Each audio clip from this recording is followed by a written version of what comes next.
across the UK. On DAB+, on your smart speaker, on your smart TV, and on your side. This is Talk.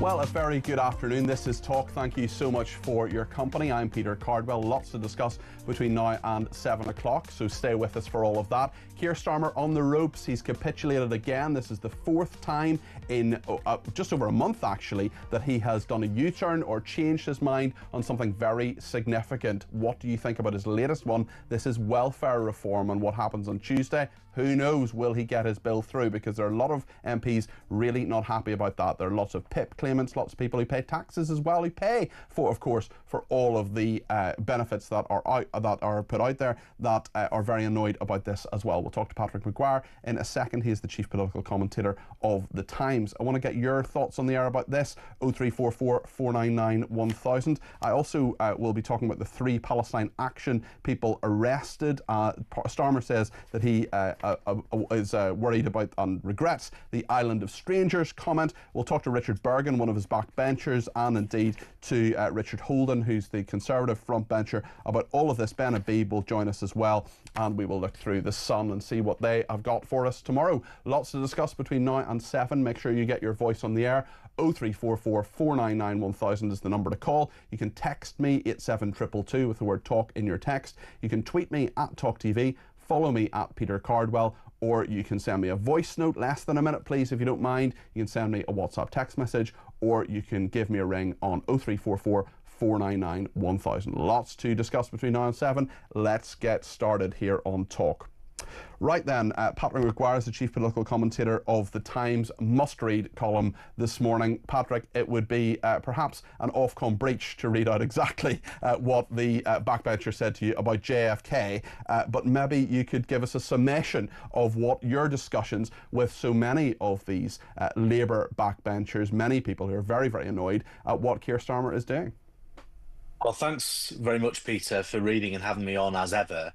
And yeah, you're right. I think it's fair to say the mood, not among everybody, but certainly among broad swathes of the government and the backbenches, is of barely concealed fury. You have MPs furious that it's taken this long for the Prime Minister to listen to them. You have advisors and officials in Number 10 and cabinet ministers who think backbenchers simply aren't serious enough. And I'm afraid you also have a lot of anger towards the Chancellor, and even more towards the Prime Minister, including from people who work for the man and have been in the trenches with him for a very, very long time. A critical mass of the Labour Party this week is in utter despair at how this week has gone for them yet again. And we're in a situation where just 2 days ago, Keir Starmer talked about this being something which was noises off. In fact, let's just remind ourselves what the Prime Minister said earlier, defending his decision to water down the welfare bill. It's very important that we reform the welfare system because it doesn't work and it traps people. And therefore, we're going to press ahead with the reforms, and the principles are if you can work, you should work. If you need help getting into work, you should have that help and support. But if you can't work, there's no prospect of working, then you must be protected. We need to get it right. That's why we've been talking to colleagues and having a constructive discussion. We've now arrived at a package that delivers on the principles with some adjustments, and that's the right reform. And I'm really pleased now that we're able to take this forward. That was the Prime Minister talking about earlier on. Well, the leader of the opposition, Kemi Badenoch, also out and about today. She questioned what the Prime Minister is doing. We've told him that if he can meet our 3 conditions, that we will support him, that he has to reduce the welfare budget, that he has to make sure people get into work. At the moment, the bill doesn't do that. The U-turn makes it even worse. And they have to commit to not having more tax rises. None of those things are unreasonable requests. The Chancellor herself said no new tax rises, but we want the Prime Minister to make those commitments, and he won't do that. Instead, he's just giving up. And that's why we're very worried about our ability to pay for defence about our ability as a country to get anything done. If they can't solve minor problems, how are they going to deal with the big ones? Well, I suppose what we're hearing there, Patrick, from Keir Starmer and Kemi Badenoch is very much what we would expect to hear from them. I don't know what your take on that is, but are we any further forward today? Is Labour confident that they're actually going to win on Tuesday if they hold this vote? They're more confident than they were when Keir Starmer was sounding more defiant than he had any right to be. But the really interesting thing, Peter, since the deal emerged last night, is that quite a few Labour MPs have come out and said, thanks very much, Prime Minister, but this still isn't good enough. Several of them have said your handling of it, actually, even if I'm not necessarily opposed to the substance of reforms, means it's too little too late. You've simply taken us for granted. And this is the difficulty. Usually when the Labour Party is gripped by rebellion, you can understand it in terms of the left wing of the Labour Party having a pop at the right wing of the Labour Party or the centrist wing of the Labour Party. This hasn't been like that at all. It's been spread pretty evenly across every wing of the Labour Party. Everybody is motivated by different reasons, and mostly it is people who were elected for the first time last July who feel ignored, demeaned, belittled by the Prime Minister and his advisors. And I think they've unleashed something that's really difficult to put back in that box. It's sort of, and you'll remember this well, Peter, a bit like in 2017, 2018, 2019, when Theresa May was staggering from vote to vote, and you had a whole generation of people who in no other circumstance would think, yeah, you know what, I'm going to get out of bed this morning and have a pop at the Prime Minister. They've got a taste for it now. They can do it. They know if they shout and scream enough, the Prime Minister will do basically whatever they want to do. They don't have to take tough decisions anymore. It's going to be really hard for them to regain discipline. So while it's likelier that the bill passes on Tuesday, I wouldn't quite be willing to say myself that it's likely to pass just yet. Yeah, I mean, it's really interesting. You are the sort of criminologist of the Labour Party. You've written two very, very good books on it, one of which I'm reading at the moment. You've written them alongside Gabriel Pogrund of the Sunday Times. I just wonder, and you make a very good comparison there to Theresa May, and I mean, I thought it was over that, but I'll be sending you a therapist bill for the PTSD. But no, more seriously, in regard to losing authority, losing trust, especially of those backbenchers, I just wonder, I suppose, to make another comparison with the Conservatives, my view of a lot of people who were elected in 2019 is that they may not have loved Boris Johnson, but they had this sort of transactional relationship with him. They thought, right, Boris is a winner. I kind of owe him some of my success because I've been elected as an MP. I just wonder if Labour MPs have ever felt that with Keir Starmer, really, because he is personally not that popular. And in terms of getting that authority back, he's looked very weak a lot in the last month or so, and now we have another capitulation in this interview with a supposedly friendly interviewer in The Observer. Yeah, I mean, that if listeners want to get an insight into Keir Starmer's mind, they should certainly look at that interview with Tom Baldwin, the Prime Minister's biographer. It is one of the most staggering pieces I've ever read, mostly because the Prime Minister spends most of it saying, I hated this decision I took, I regret this decision I took. There's basically no major decision he's taken in the past year that he hasn't said this morning, oh, I was wrong, or I wish I hadn't done that. His immigration speech, his famous speech last year in the Rose Garden of Downing Street, where he said things can only get worse. Apparently he regrets it all. And he said it himself. It makes you wonder, sort of, what's the point? Well, also, is he the one making the decisions? Well, or exactly. To go back to that quote in your book, Get In, is it actually about the fact that he thinks he's the driver of the train, but it's like the Docklands Light Railway in London, where there, you think you're in control, but actually there's no driver of the train, and it's Morgan McSweeney who's pressing the button somewhere else? Well, look, the Prime Minister was very, very angry about that line in the book, but I have to say he's behaving in such a way as to completely vindicate it. If you're the Prime Minister, you cannot say, I wish I hadn't done that, I wish I hadn't done this, I regret this, I disagree with this. In the case of his immigration speech, he said, I didn't read it properly beforehand. Admittedly, to be fair to him, there'd been an arson attack on his family home the night before, but he's saying, I regret the language, nobody checked it, I wish I'd read it more closely. Look, I'm sorry, and even allowing for the personal circumstances, you are the Prime Minister. You are in charge of the government. You can tell people what to do. You have the biggest majority anybody's had since Tony Blair. It's just, frankly, a bit odd for the Prime Minister to be pushed around by a load of people who've been in office for 11 months, MPs who... MPs who are don't have any reputations or haven't won the election. You know, as you said earlier, they have even less than a transactional relationship with Keir Starmer. They think he's in charge. And then after that's happened, to come out and say, yeah, the first year's been terrible and I wish I hadn't done any of that stuff. He is the Prime Minister, and you know, I think it would redound to his credit if he started acting like it. You're criticising the Prime Minister directly, and I think rightly so. It doesn't seem to me that a lot of other people, on the record anyway, in the Labour Party are criticising the Prime Minister. There's been a lot of anger and finger pointing at Morgan McSweeney, for example, the Chief of Staff at Downing Street, the second one, of course, after Sue Gray didn't last the 100 days that she was meant to plan for.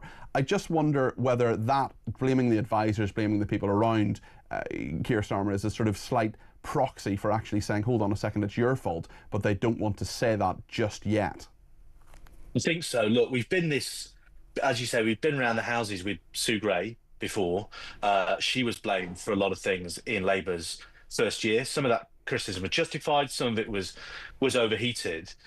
There's been a lot of briefing as well against Morgan McSweeney. You know, on the front page of the Times the other day, I wrote a story saying MPs were calling for a regime change in Number 10. But you're right. Look, Morgan McSweeney has a lot of influence. Sue Gray had a lot of influence, more influence than advisors usually have, because Keir Starmer is sort of detached and disengaged. But the ultimate fact is the buck has to stop with the Prime Minister. And people around Keir Starmer have blamed everybody else. Well, it's really interesting you mention that, because they originally blamed the Corbynistas, then they blamed the Tories, then they blamed Sue Gray. Perhaps some of that had justification. Certainly your book outlines quite a lot of that in regard to Sue Gray. But at some point, it's got to be about your principle. It's got to be about the Prime Minister. Is he just a dud? Look, I think that's for the Cabinet to decide. I know they're private views and they're not necessarily complementary. There was one Cabinet Minister defending Morgan McSweeney and Keir Starmer to me the other day who said attacks on Morgan McSweeney were displacement activity, and I think that's right. And while I think they meant, you know, it's displacement activity from actually having to confront the welfare reforms, I think in a lot of cases it's displacement activity from having to confront the fact that the buck stops with the leader. I was having a drink with a minister the other night who quite bluntly said to me, look, there are days I wake up and think Angela Rayner will never be Prime Minister. Then, you know, I go through a day like this and go to bed thinking, could it possibly be worse? So it's certainly not far from ministers' minds, even if absolutely none of them are willing to say it publicly.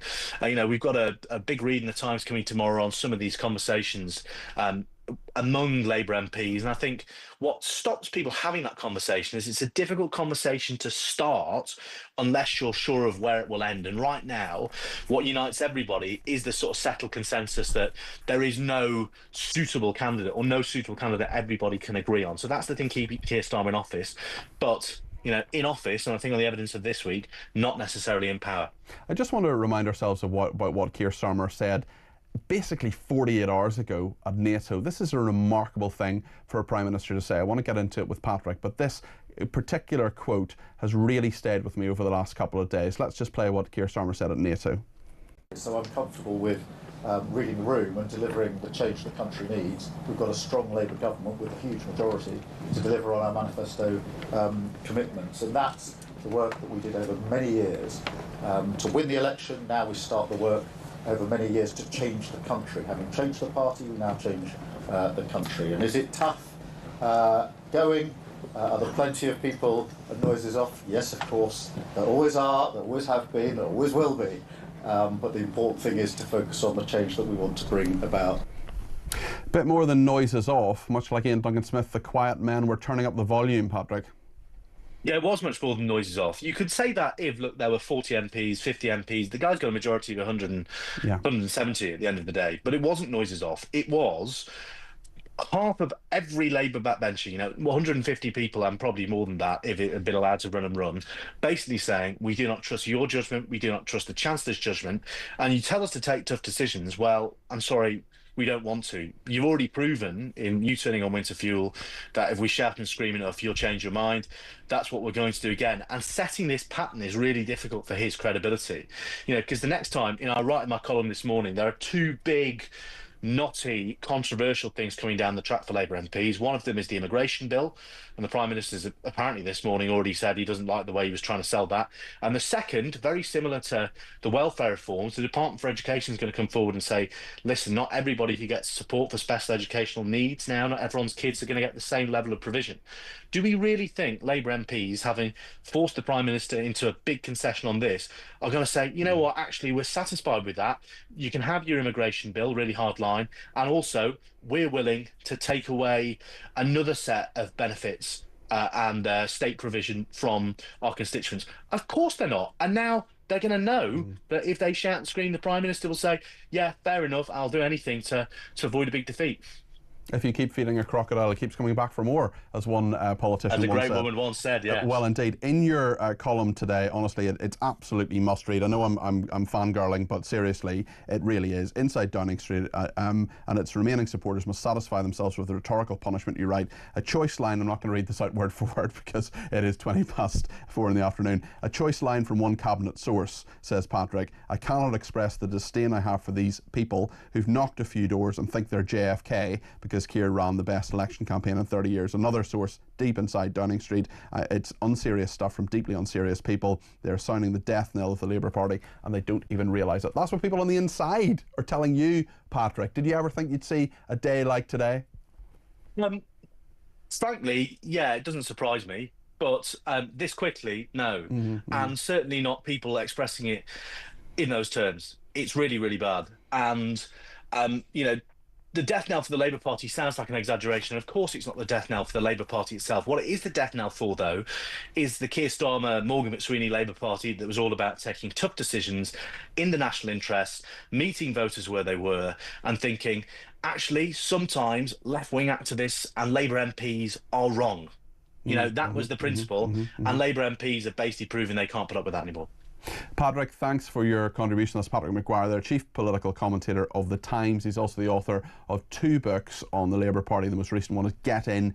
It's a Sunday Times bestseller. I'm reading it at the moment. It's really good. It's about Sir Keir Starmer's rise to power, and I highly recommend that one to you. Let me know your thoughts on all of this. 0344 499 1000. We've got astonishing things from the Labour Party today. We've got a Prime Minister, he says his noise is off. Guess what? It's a huge backbench rebellion. His Attorney General as well, remarkably, has said that if we talk about two-tier justice, what's that? Well, it's offensive and wrong. We shouldn't bring it up. This is one of the chief law officers in the country. We're also going to talk in a second about Palestine Action. 3 people have been arrested on terror charges after the RAF base break-in. They also say they're spreading intifada, holy war, in prisons. We'll talk to Philip Ingram about that in a second. Stay with us here on Talk.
It's not as if they think Nigel Farage is going to fix everything. They think that he might smash a status quo which they think is failing them and their communities. So the idea of the demolition is quite attractive. That in itself. Is that similar to what happened in America with Donald Trump? Very You didn't similar. have to like him, you didn't have to agree with even all of his policies, although his policies always polled better than Trump's himself. But actually, it's just someone who would just shake it all up. You don't have to like him, you don't have to agree with him, you have to see that he's a necessary corrective to a failed consensus. That's the idea.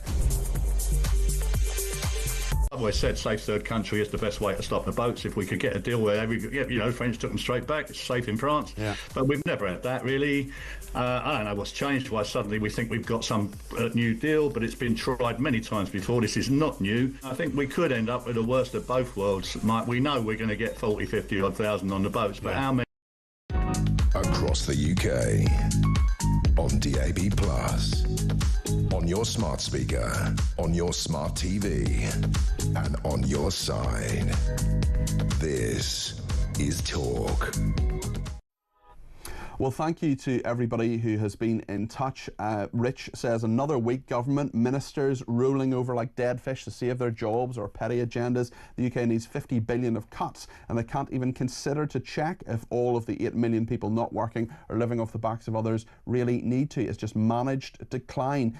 Becca says two-tier Starmer sends out his MPs to talk the narrative when he backtracks, making them all look like idiots. No wonder even his own party has had enough. Jane says everyone can see that last year has been a disaster. The Prime Minister should come to the House, apologise and call a general election. Says Jane. I don't think any of that's going to happen, Jane, but I agree with you. It should happen. Emily in Wiltshire also says, I love your shows, but Peter, you're a very bad man. You're now responsible for me buying Get In. Seriously, you got to buy it. I know I'm a bit of a book pusher, and obviously it would be editorially unsound of me not to mention that my own book is out on the 16th of September. Right then, let's talk about Palestine Action, the RAF base break-in. Of course, 3 people have been arrested. A woman who's 29, 2 men 36 and 24 from London, arrested on suspicion of the commission, preparation or instigation of acts of terrorism contrary to Section 41 of the Terrorism Act 2000. Another woman has been arrested as well on suspicion of assisting an offender. We know that this footage, of course, was posted online by Palestine Action following the incident, showing at least 2 people inside the RAF base in Oxfordshire. We also know from Palestine Action that are due to be prescribed. That means that they're due to be called a terrorist organisation. That'll happen within days. They have said resistance lives on the streets in cities and towns and in prisons as well. They're talked about activists being radicalised and radicalising other prisoners in pursuit of their cause. Let's speak to Philip Ingram about this. He's a former senior military intelligence officer. Philip, what's your take on all of this? Well, I think they should have been prescribed a long time ago. The language that we're beginning to hear from them, and there was an article in the Times today where they were doing online training as to how to go out and cause maximum damage and what to do if you get arrested. These are the sorts of tactics we've seen from lots of terror organisations beforehand. And then there's been other reports that they're actually being funded by the Iranian Revolutionary Guards Corps through several fronts, but that again is not uncommon. And it's not just the action into RAF Bryce Norton, but there will have been a further investigation by the intelligence services into the background, into who's influencing this, and where it could go. And therefore prescribing is exactly the right thing to do. I am very worried about what's happening in prisons as well. A former prisoner has told the Telegraph, in locking me up, the British state made a miscalculation. They thought that by imprisoning me, they would halt the British resistance to Israel's genocide. Spoiler alert, there is factually not a genocide. But while you can imprison a revolutionary, you cannot imprison a revolution. The resistance lives on in the streets, in our cities, in our towns, and in our prisons too. I thought I brought the Intifada with me to the prison. I remain steadfast and determined now I am free, just as Palestine too will be. I mean, this is really worrying stuff. And there are a lot of people who should know far better, who are essentially saying, as one MP, Zara Sultana, did, we are all Palestine Action now. There are some celebrity supporters, of course, of this as well. There are many people who should not be supporting this group who are, Philip. There are, and there's an awful lot of very naive people out there. And the people that are probably carrying out the action are extremely naive. They don't know who it is that's behind it, that's financing it, that's driving the actions and everything else. And of course, some of them, at least, Philip, seem to know their own mind. Well, they know their own mind, but they think it's this one-dimensional cause that, you quite clearly clarified that there isn't a genocide going on in Israel. Nobody is criticizing Hamas for the atrocities that they've committed. Nobody's criticizing Hezbollah for supporting international terrorism across the world for many years. And you and I know practically from where we come from how radicalization inside prisons can continue to happen. The H blocks in the maze were almost one of the biggest terror training schools that there was in Europe for many, many years.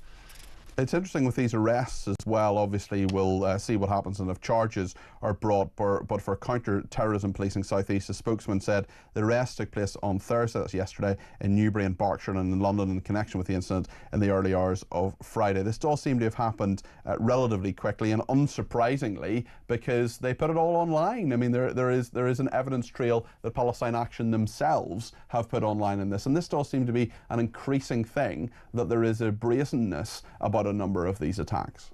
Oh, very much so. And that's part of the rationale behind them. It's turning round to the British state and saying, we can get through your security, we can get onto your bases and influence your aircraft that are operationally required for different things, and you can't stop us. And the individuals got onto the base and got off the base, and there had to be an investigation, not by the military authorities, but by counter-terror police, to be able to track them down and bring that level of national resources to track these individuals down. There are so many lessons that are going to come out of this. The Ministry of Defence has let itself down badly, as has the RAF. Well, I don't know if you saw those. I don't know if you saw those memes that were going around social media about Glastonbury being, one of the most secure places in this country. You cannot get in without a ticket. Huge wire fences, and then RAF Bryce Norton, which you can apparently just jump over a fence and go in with a spray can paint. I mean, this is really embarrassing for the military as well, and they will, of course, be having a review of their security. It is hugely embarrassing. And another meme that I saw was Fred Flintstone planning to go on holiday with Wilma in a rubber dinghy getting across the channel, because he says, once we get the other side, we'll get to a 4-star hotel, they'll give us some money and they'll feed us 3 times a day. Result. And this is where the country's come to. And while Keir Starmer is doing his 360-degree turns over the welfare bill and everything else, he needs to realise what the real issues are that are going to cause this country longer term issues, and he needs to start to address them. And the Minister of Defence needs to wake up to the reality of the threats that there are. Thank you, Philip. That's Philip Ingram there. Philip Ingram, MBE, former senior military intelligence officer. Thank you to everybody who's been in touch, including this person who says, I'm 76, and in my opinion, 2 words sum up this Prime Minister: absolutely useless. Mick says we should be safe for a while from Palestine Action because many of their middle-class supporters will be at Glastonbury and Wimbledon tennis, says Mick. Well, I would certainly never go to Glastonbury myself. It is my idea of hell. You've got lefties, you've got mud, and you've got terrible music all in one place. But I have been to the Wimbledon tennis and it was brilliant. It's not just the lefties who go there, and I certainly do not support Palestine Action, but Mick, it's a very, very good point, and I'm sure a lot of people will agree with you. And Colleen says, surely we cannot be expected to have another 4 years of Labour. There doesn't appear to be anyone in the cabinet with a reasonable IQ. It's now become a blame game of who is to blame for the total mess the country is being put in, and you came up with a one in, one out idea about what about the other 59 in the dinghy? Well, this is interesting as well. I mean, it's people who have a genuine asylum claim, allegedly, who are processed in France, who then come in. I wonder if you think that will actually work. It's a very, very tough idea, and I'm not sure it's actually going to be the game changer that Keir Starmer thinks it's going to be.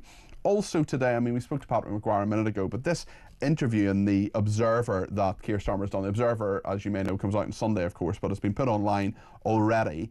I mean, he's saying he deeply regrets the Island of Strangers speech, the speech that we finally seem to be making some progress on immigration. It was, of course, poo-pooed by the left. So many people saying, oh, you've become like Enoch Powell, you dreadful racist. And actually, the point was that Keir Starmer was saying some things that I think actually needed to be said. And on that one in, one out migrant deal, we'll get the thoughts of Charlie Downs, who is the content lead for the Centre for Migration Control. We'll talk to him in just a second. We'll take your calls, text messages, and indeed voice notes as well if you want to send those in. The main number, of course, 0344 499 1000. Stay with us.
across the UK. On DAB+, on your smart speaker, on your smart TV, and on your side. This is Talk. Lots of people getting in touch on Keir Starmer. Let's hear what Steve in Hertfordshire has to say in his voice note. I've always referred to Keir Starmer as the anti-Gonish, for obvious reasons if you know the poem. It's become clear that the man stands for nothing. He has no substance. He has no core beliefs. He holds nothing dear. He's just flapping in the wind like an old raggedy flag. We need leadership in this country, and this guy, he doesn't know the meaning of the word. Steve obviously making reference to the poem there in regard to the little man who wasn't there. Mark in Kidderminster on Starmer. Let's hear what Mark has to say. I just want to say, talkTV team, really appreciate your work. Have you beside me all the day as I'm working. Just want to put my 2 pence in with regard to whatever forgive Keir Starmer. He's done so much wrong, really, since he's been in power. The thing that really done it for me, and I've never forgiven him for it, is after Southport, when he labelled all the protesters as far-right thuggery. From that point, I would never forgive him. He's got to be gone. I think an awful lot of people saw that speech as the moment where they were giving Keir Starmer a chance. Then that happened. Look, I absolutely don't support any violent action whatsoever. I don't condone what people throwing bricks at police did. What I do know is that there's a huge amount of frustration, and I think that Keir Starmer failed to lead there. Really interestingly, actually, on that particular thing, he directed the Crown Prosecution Service, which of course he used to lead as Chief Prosecutor, and the police and the courts to deal with that very, very quickly. We all remember that. But actually, there isn't two-tier justice, apparently, according to Lord Hermer, the Attorney General, Richard Hermer, another lefty lawyer who is, I think, the most dangerous man in the Cabinet. We're going to talk about him a little bit later on. In the meantime, I want to just remind ourselves about what Keir Starmer said about immigration earlier this year. In a diverse nation like ours, and I celebrate that, these rules become even more important. Without them, we risk becoming an island of strangers, not a nation that walks forward together. So when you have an immigration system that seems almost designed to permit abuse, that encourages some businesses to bring in lower paid workers rather than invest in our young people, or simply one that is sold by politicians to the British people on an entirely false premise. Well, that was the sort of island of strangers speech that Keir Starmer gave. He was heavily criticised by the usual suspects for it, but actually, was some progress actually made? He said in an interview with The Observer that he regrets that speech. We do have to, of course, realise the context of all of this. His house, his family home, and his car had been, there had been firebombs there. Clearly he didn't have his eye completely on the ball, but as Patrick Maguire said earlier on, you are the Prime Minister. You should know what you're saying and doing, and you don't just get pieces of paper and read them out. And if that is happening, well, your systems behind the scenes need to be dealt with. Let's speak to Charlie Downs now. He is the content lead at the Centre for Migration Control. Charlie, in terms of what Keir Starmer was saying about migration, he's now saying he wants a one-in, one-out migrant deal with France to tackle channel crossings. Where are we? Well, I think first of all, Peter, good to be with you. It's important we address this Island of Strangers walk back that Starmer has done today, because I think listeners need to remember the world that Starmer exists in. This is a world where he's every day surrounded by advisors, permanent secretaries, journalists, ministers, and all the rest of it. It's a bubble, right? And it's a bubble where comments like the Island of Strangers thing and figures like Enoch Powell are held up as being the most evil conceivable thing. And so I'm not surprised that he has walked this back. And I actually think this is probably part of a larger strategy that he's being advised to do by these various different voices speaking into his ear, which they think will improve his approval ratings among the general public, which currently sit at -34. They think that what the public wants is more progress, is more diversity, is more immigration, all this sort of thing. They think that's where the public is at, because they're so completely disconnected. Because for those people who actually live in the real world, who live among the consequences of policies like mass immigration, as you said already, Peter, they're very angry. And so the fact that he's walking this back shows you that even though in that moment he sounded like he was in touch with the interests of ordinary people. Really, he wasn't. And it wouldn't surprise me. And there weren't words he wrote, and there weren't words he even felt he had much agency over or had approved in any way. Took the piece of paper and he read it out. Now, obviously, there's extenuating circumstances around that, but he does seem, in this Observer interview, to keep apologising for things, even when he's making some progress that a lot of our viewers and listeners, and you and I, Charlie, would actually welcome. Quite right. And I think we will see, most likely, him throw someone like Morgan McSweeney under the bus. Now, many people suggest he can't get through 2 chiefs of staff in a year, can he? Well, I think he probably can. I mean, he's not going to be leaving office anytime soon unless something drastic happens. And I think that, many people believe that it was him who wrote that speech. So I think we might see him be made the scapegoat. But onto illegal immigration. I mean, we're now sitting at 18,000 individuals having crossed the channel this year, which is up almost 50% on this time last year. And so, we get this very, very weak one in, one out, idea, this gimmick that Starmer is hoping will quell the Is it a gimmick? Couldn't it actually help things and move things along a little bit and say, there's a genuine asylum seeker sitting in a processing centre in Paris, we'll take them in. One of the people who's not genuine will send them back to Paris. Well, I think the first thing to think about, Peter, is the fact that our system is already overwhelmed. And this policy doesn't do anything to deal with the pull factors that actually bring people across the channel. So I think, if anything, the numbers will continue to increase because we don't punish people for coming here. As a matter of fact, we reward them with hotels, with clothes, with phones, with credit cards. When we try to deport them, they use nonsensical excuses like they'll be persecuted in their own country, or, their child doesn't like the flavour of chicken nuggets in the country that they're supposed to be sent back to. Some of them will be persecuted in their country, will they not? Some of them will be persecuted in the country they've come from. I'm not saying we should accept them, but I mean that does happen from time to time. Well, maybe it does, but it's the boy who cried wolf, Peter, because so many of these people use excuses like that to get out of being deported on totally frivolous and dishonest grounds, because the doctrine of human rights now is it just doesn't work anymore. It's not suited for the time that we're living in, because people are prepared to game the system in order to stay in our country and to continue to reap the benefits of our very lax system that we have. And so because it doesn't deal with the pull factors, Peter, I don't think this is going to change anything. First of all, you're absolutely right, Charlie. And secondly, I worked in the Home Office for a while, just for a very short time. And I was told in regard to modern slavery that if you say that you've been trafficked as a modern slave, whether you have or whether you haven't, there is a mandatory investigation that has to happen. So we get to the stage with a number of people, they're literally walking up the steps to the plane. They've got to that stage in the process, which is a very, very long process, and they turn around to their handlers and say, oh, by the way, I was trafficked as a modern slave. They have to be taken off the plane. They have to have an investigation into what they're saying and to see if they were trafficked as a modern slave. It may well happen in some cases, but it's unlikely at that stage to be true. Some of the systems that actually operate are absurd, and one in, one out. I'm just not sure it's going to make any difference, Charlie. I mean, Keir Starmer thinks this is going to be a game changer. It's coming up to his 1 year anniversary as Prime Minister. It's not a happy anniversary, is it?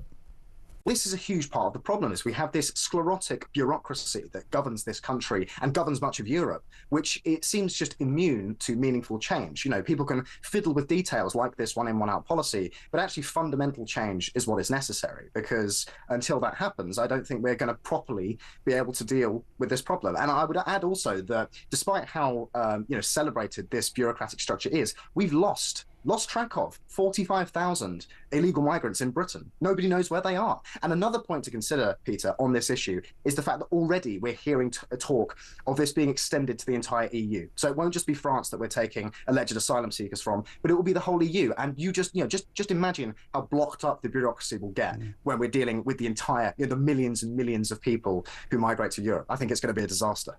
Charlie, thank you for your thoughts. That's Charlie Downs there. He's the content lead at the Centre for Migration Control. Lots to discuss on all of this. Let me know your thoughts. 0344 499 1000. I'm also going to be speaking in a rare interview with this station, Richard Bergen, who's the Labour MP for Leeds East, very much on the left of the Labour Party. He is going to be speaking to us at 5 o'clock. We'll talk to him later on in the programme. If you've any thoughts on what you want me to ask him between now and 5 o'clock, he's completely against Keir Starmer's plans. Tell us what you think I should ask him. 0344 499 1000. You can send me a voice note, you can give me a ring, you can text me at 7222. We'll take some of your calls in just a minute and some other messages as well.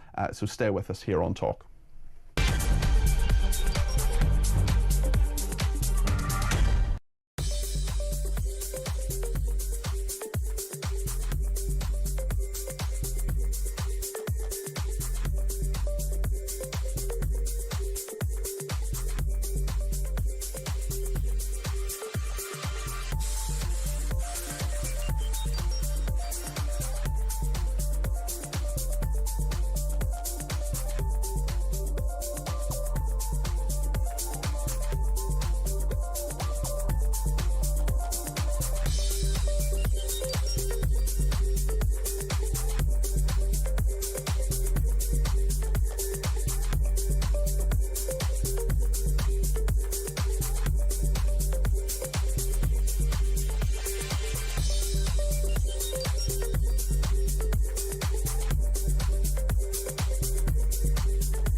are we? When we look at the savings that he was trying to make, £5 billion.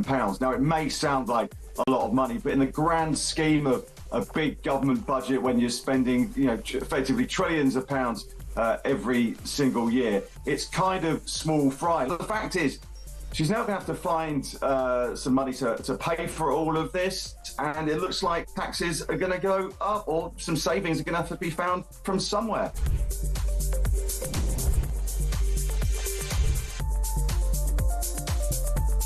It's not as if they think Nigel Farage is going to fix everything. They think that he might smash a status quo which they think is failing them in their communities. So the idea of the demolition is quite attractive. That in itself. Is that similar to what happened in America with Donald Trump? Very You didn't similar. have to like him, you didn't have to agree with even all of his policies, although his policies always polled better than Trump's himself. But actually, it's just someone who would just shake it all up. You don't have to like him, you don't have to agree with him, you have to see that he's a necessary corrective. Across the UK, on DAB+, on your smart speaker, on your smart TV, and on your side. This is Talk. Thanks everyone who's been in touch, including Dennis in Manchester. He says the biggest issue with the hokey-cokey one-in, one-out immigration policy is that almost no one is viewed as having no right to stay here. The left-wing right-on immigration lawyers are on a race to the bottom to come up with the most inane reason to get some illegal immigrant the right to remain. So no one will leave and thousands will still come. What fun. Have a good show, says Dennis.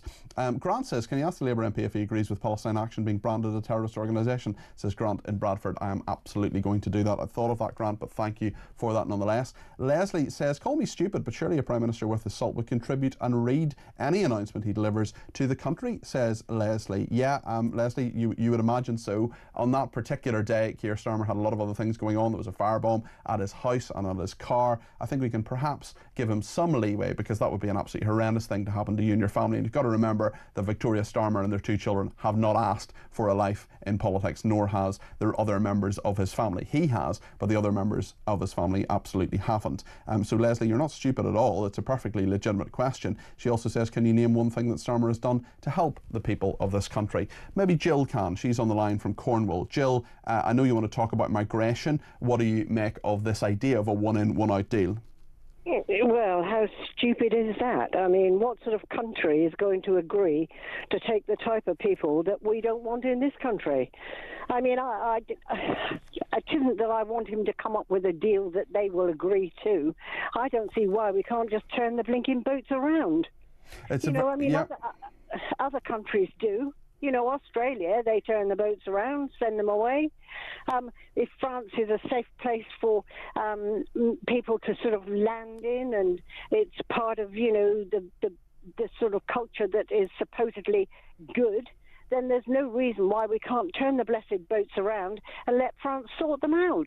I mean, Do you think Keir Starmer has any grip of this? He says he wants to smash the gangs. He says his plan is working. Do you think there's any issue? Do you think there's any sense of grip here, especially as we're hearing from Patrick Maguire, he knows the Labour Party backwards, saying that he's feeling very uncomfortable about even the further legislation in the immigration bill that's coming forward? Well, Keir Starmer seems to be wanting to sort of avoid every issue. I mean, he's been out of the country God knows how many times. He's involved himself in goodness knows how many talks.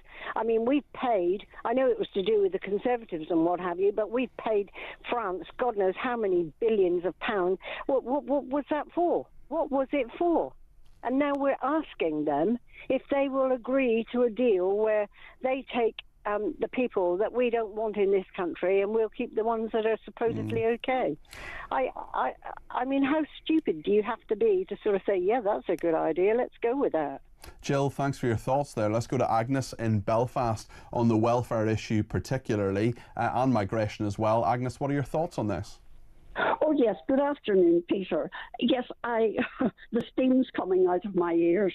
The welfare U-turn, certainly the welfare situation does need reformed, like the police, like the NHS.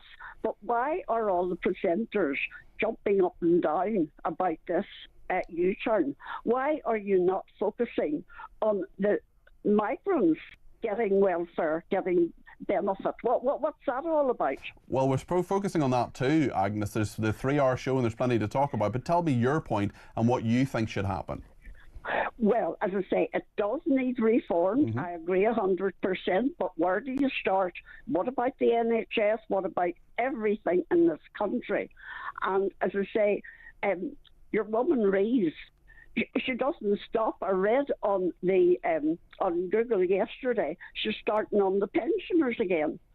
She's going to start taking. Well, I think there's going to be a big conversation about the triple lock. Certainly, we know in your part of the world, in Northern Ireland, there's been some serious issues with migration recently. Agnes, I know things have calmed down now, which is good, but certainly there are tensions there as well, in another part of the United Kingdom, not just here in Great Britain. No, I agree with you, but as I say, you seem to be focusing on the government, the welfare benefits, the U-turn. But I am, and I'm so cross about these migrants getting benefits. It's unbelievable. Listen, and yet you want to take it off the people that live here. I think it's a very fair point, Agnes. Very happy to reflect it, and we'll continue to talk about that. Thank you for your thoughts. Let's hear a voice note from Mark on Keir Starmer. The latest U-turn in relation to the welfare bill, the U-turn in relation to the fuel allowance, the U-turn in relation to the Pakistani grooming gangs, the latest U-turn in relation to his immigration stance and his speech he had to apologise for and blamed his writers for. You know, the £27 billion black hole that did not exist according to financial institutions. You know, on the world stage, he looked pathetic. He just looked pathetic. Oh, you've had a year. We need some leadership. He is not a leader. Very fair points there, although they only say the black hole is a mere 22 billion there. Starmer is editor-in-chief for the government, says Stephen Millings in Belfast. He can't blame speech writers for errors. It's up to him. Another person says, will all Labour MPs vote against the prescribing of Palestine action? If not, aren't they guilty by association? Graham says Labour changes their mind and U-turns on their policies more often than I change my underwear. Well, I hope you change your underwear more times than 4 times in a month, Graham, but nonetheless, it's a fair point. Another person says, great, a genuine question. If the UK is on a war footing, do you think Parliament should be going on to recess this summer? I don't think the UK is quite on a war footing. Certainly there are many, many problems, but the thing is, as we've seen, certainly with Scunthorpe and the blast furnace there, Keir Starmer can recall Parliament if he needs to. Saeed has in touch from London. What do you make of Starmer, Saeed? Look, I think it's a disastrous start to his prime ministership, and I can't imagine how bad he has been. He has picked completely avoidable and unnecessary fights with very vulnerable and people. So going after the pensioners, going after PIP payments, all sorts of these things were completely avoidable traps that he's walked into. And after he came to power on the back of extreme dislike for the Tories, who had been mismanaging the country for 14 years, and instead of using his honeymoon period to establish himself and give an alternative vision from the Tories, he has actually done one blunder after the other. And I think he is not a man of particular loyalty. I mean, he called Corbyn his friend and then threw him under the bus. So Morgan McSweeney is not going to will last very long. I mean, he will go the way of Sue Gray and will be sort of shooed off stage. Do you think he'll get through a second chief of staff in a year, Saeed? Look, I think he might, just because you said it so effectively, he might cross the year or something, right? But I think the reality is that he is desperately looking for a fall guy. And Morgan McSweeney has been the one who's been advising him. And his advice has been always to punch to the left of his party, not take on the Tories, not take on reform, but somehow squeeze more out of the disenfranchised people. And I think that's why I think his popularity is so low. I've never seen such rapid decline. It is very rapid, isn't it? I mean, it's astonishing to think that we're just 7 days away, from Labour's 1-year anniversary, Keir Starmer's 1-year anniversary as Prime Minister. This has been very quick, hasn't it, Saeed? No, it has been, and it's not even some sort of state of God type event like COVID or something, right? Where the entire thing sort of falls apart. I mean, this is look. I mean, these are sort of not particularly challenging political crises that he has sort of kept putting his foot in the wrong place. Yeah. And I think he surrounded himself with politicians who are afraid of him. I think he has threatened to sort of deselect any MP who votes against him, etc. I mean, that is, even Tony Blair and others never did that to the Tony Benns and Jeremy Corbyns of the world. There was always a recognition that, look, the Labour Party is a broad church and needs to be a broad church, but this is not Starmer's Labour Party, and he has completely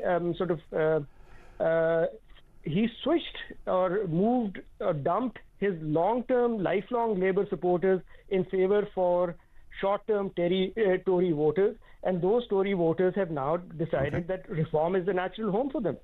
Saeed, I think possibly for the first time that we've spoken, I agree with every single word you've said. Thank you very, very much indeed, Saeed. I really appreciate that. That's Saeed in London there.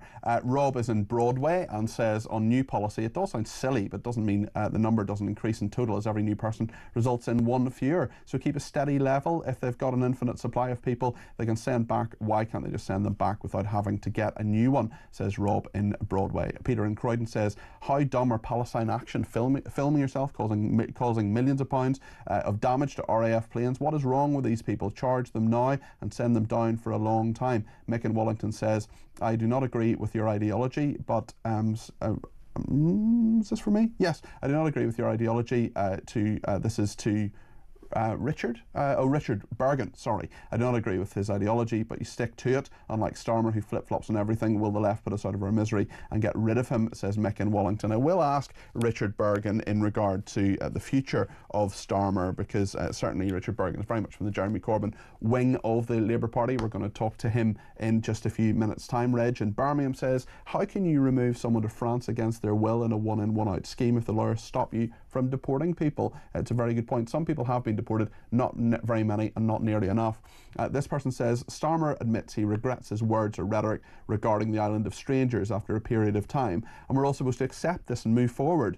Lucy Connolly regrets posting words on X almost immediately and deletes it, and yet she has shown no remorse by Hermer during her appeal. Starmer and his cabinet need to be held to account for all their lies and mismanagement. Well, Richard Hermer wasn't involved in the decision in regard to Lucy Connolly, but you're right, the point stands that certainly she has shown regret, and still she is in prison. 31-month sentence, which many people, including me, think is far too harsh, even if she was inciting violence.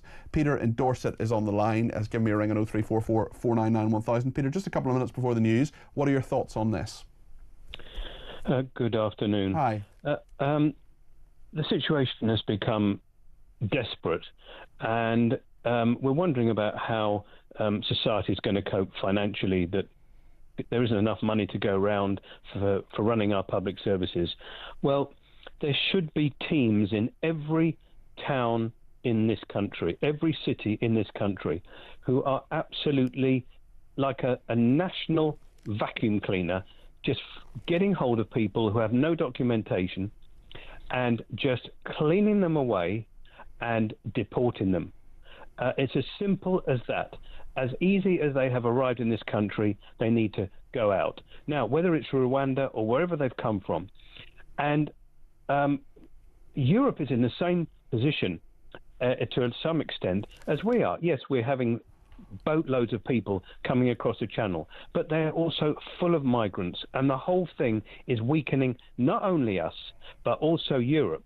And when we're worried about the weakening of Europe and ourselves as regards exterior forces such as Russia, these are just big spanners in our works, which are taking our time, resources and energy away from keeping the country strong. And all everybody's doing all over Europe is becoming weaker and weaker. You know, they're talking about Russia maybe having a go at a force within 5 years.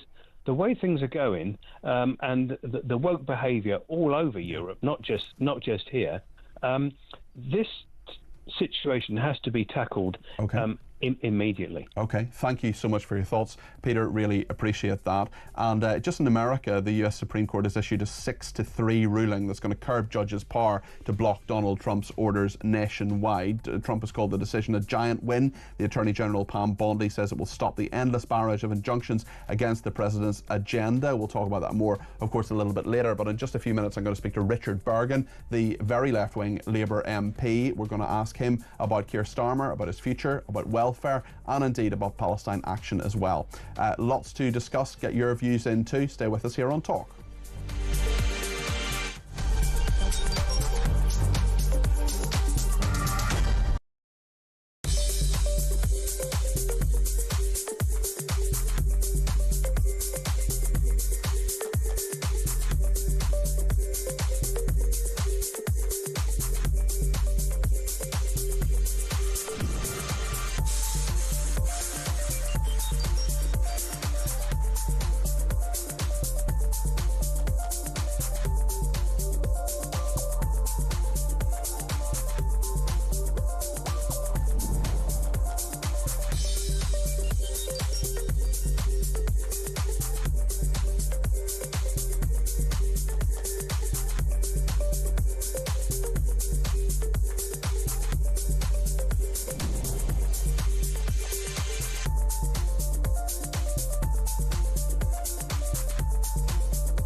Across the UK, on DAB+, on your smart speaker, on your smart TV, and on your side.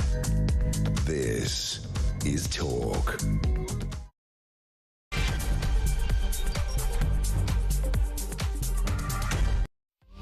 Good evening, this is Talk Drive. I'm Peter Cardwell. Thank you so much for your company. Really appreciate it. Lots to discuss, including Keir Starmer's fourth big change of policy, U-turn, call it what you will, in a month. This time it's on welfare. We'll be talking to a Labour MP in just a second about what he thinks and whether he's now convinced that Keir Starmer has a grip on this, that the plan is right, and whether Richard Bergen can vote for this on Tuesday.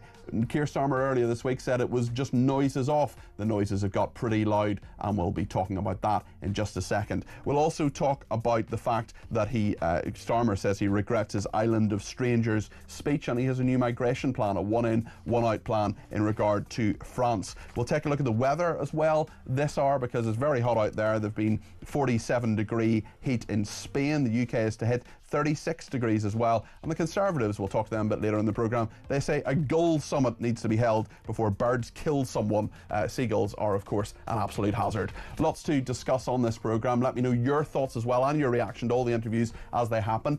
0344 499 1000 is the number to call. You can text me 87222 with the word talk in your text. You can tweet me at talkTV. Follow me at Peter Cardwell. You can also send send me a WhatsApp text message or indeed a WhatsApp voice message. Keep them to less than a minute, please. We'll play out as many of those as we can between now and 7. The number for that and for calls, 0344 499 1000. Loads to discuss. Stay with us here on Talk.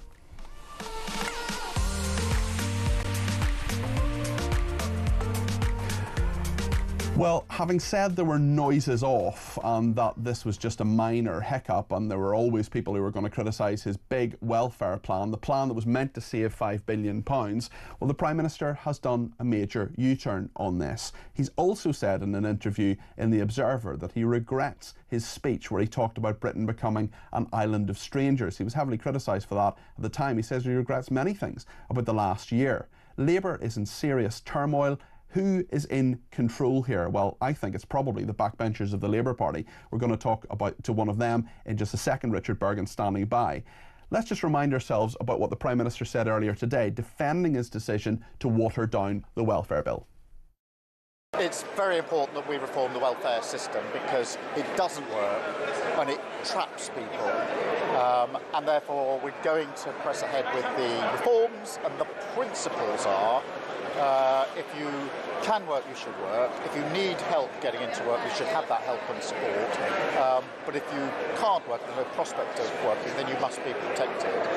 We need to get it right. That's why we've been talking to colleagues and having a constructive discussion.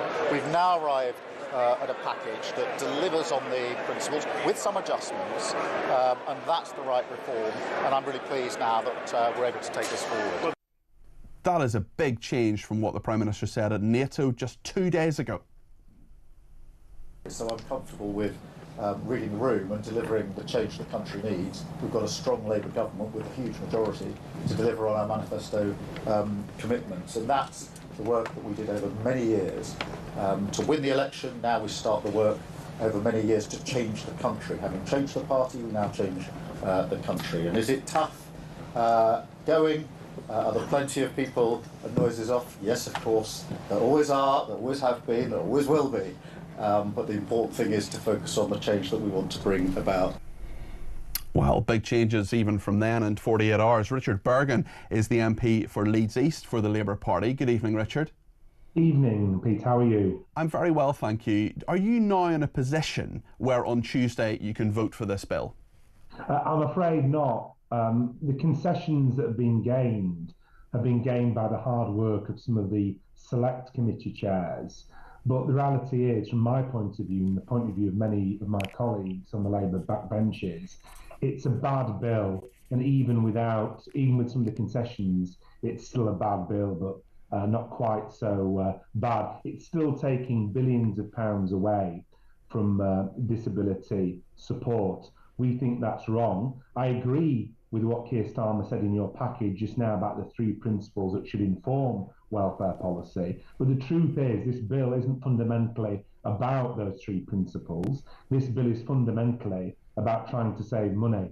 And they're trying to cut billions of pounds from disability support. And I think it's wrong for a Labour government to try and seek to balance the books on the backs of disabled people who need assistance to cut up their food, to wash themselves, who need assistance to go to the toilet. For me, that's not a Labour approach. And so I think a better way forward, for example, would be to pull the bill on Tuesday, because Tuesday is an artificially politically imposed deadline.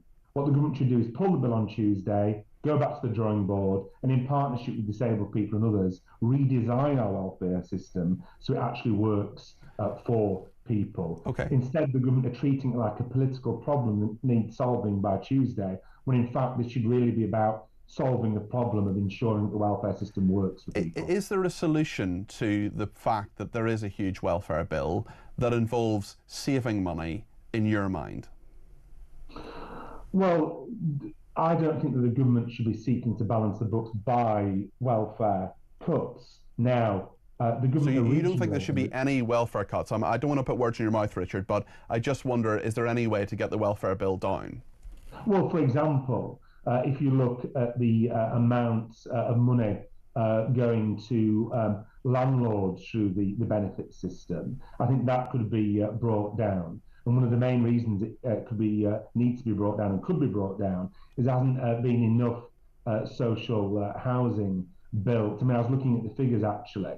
A study last year showed that private landlords would be subsidised, the sector will be subsidised by more than £70 billion over the next 5 years, which means that private landlords are receiving more than 6 times what the government was expected at that time to spend on affordable housing. So that's one way to cut the welfare bill going forward. But what I would say is this: the government's bill was originally intended to save £7 billion to the public purse. What would be a far more Labour thing to do, in my opinion, rather than taking personal independence payments of disabled people, would be to have a wealth tax of 2% on all assets over £10 million. That would raise £24 billion a year, far in excess of what the government's trying to save through these welfare cuts. The Prime Minister says he is listening to colleagues. When is the last time you had a conversation with the Prime Minister? I had a conversation with the Prime Minister, I think a few months ago in the voting lobby about another issue. Does he consult you enough on other backbenchers, or is he a remote figure? Well, it's been pointed out that the Prime Minister doesn't vote in Parliament as often as some of his predecessors. He's voted 7 times, I think, since becoming Prime Minister. And obviously, the more you vote as a Prime Minister or as a Minister, the more you bump into colleagues and can gauge their opinion. Obviously, the Prime Minister comes to meetings now and then of the Parliamentary Labour Party, and myself and other colleagues can ask him questions. But what I would say is this about listening. If the Prime Minister and the government had listened to backbenchers about the winter fuel payment cuts, they wouldn't have made it. They wouldn't have then had to make that reverse turn months later. And I warned the Prime Minister months ago that if they proceeded with this plan to cut disability support benefits, then they'd end up with the mother of all rebellions on their hands. And I was proven correct.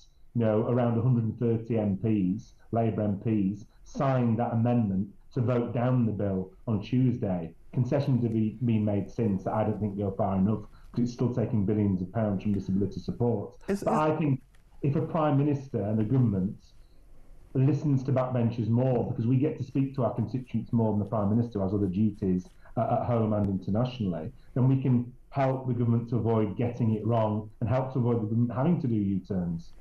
Is the Prime Minister, if he's not listening as much as he should, as you seem to be saying there, do you think he is the right person to lead the Labour Party, and does he have the right people around him advising him?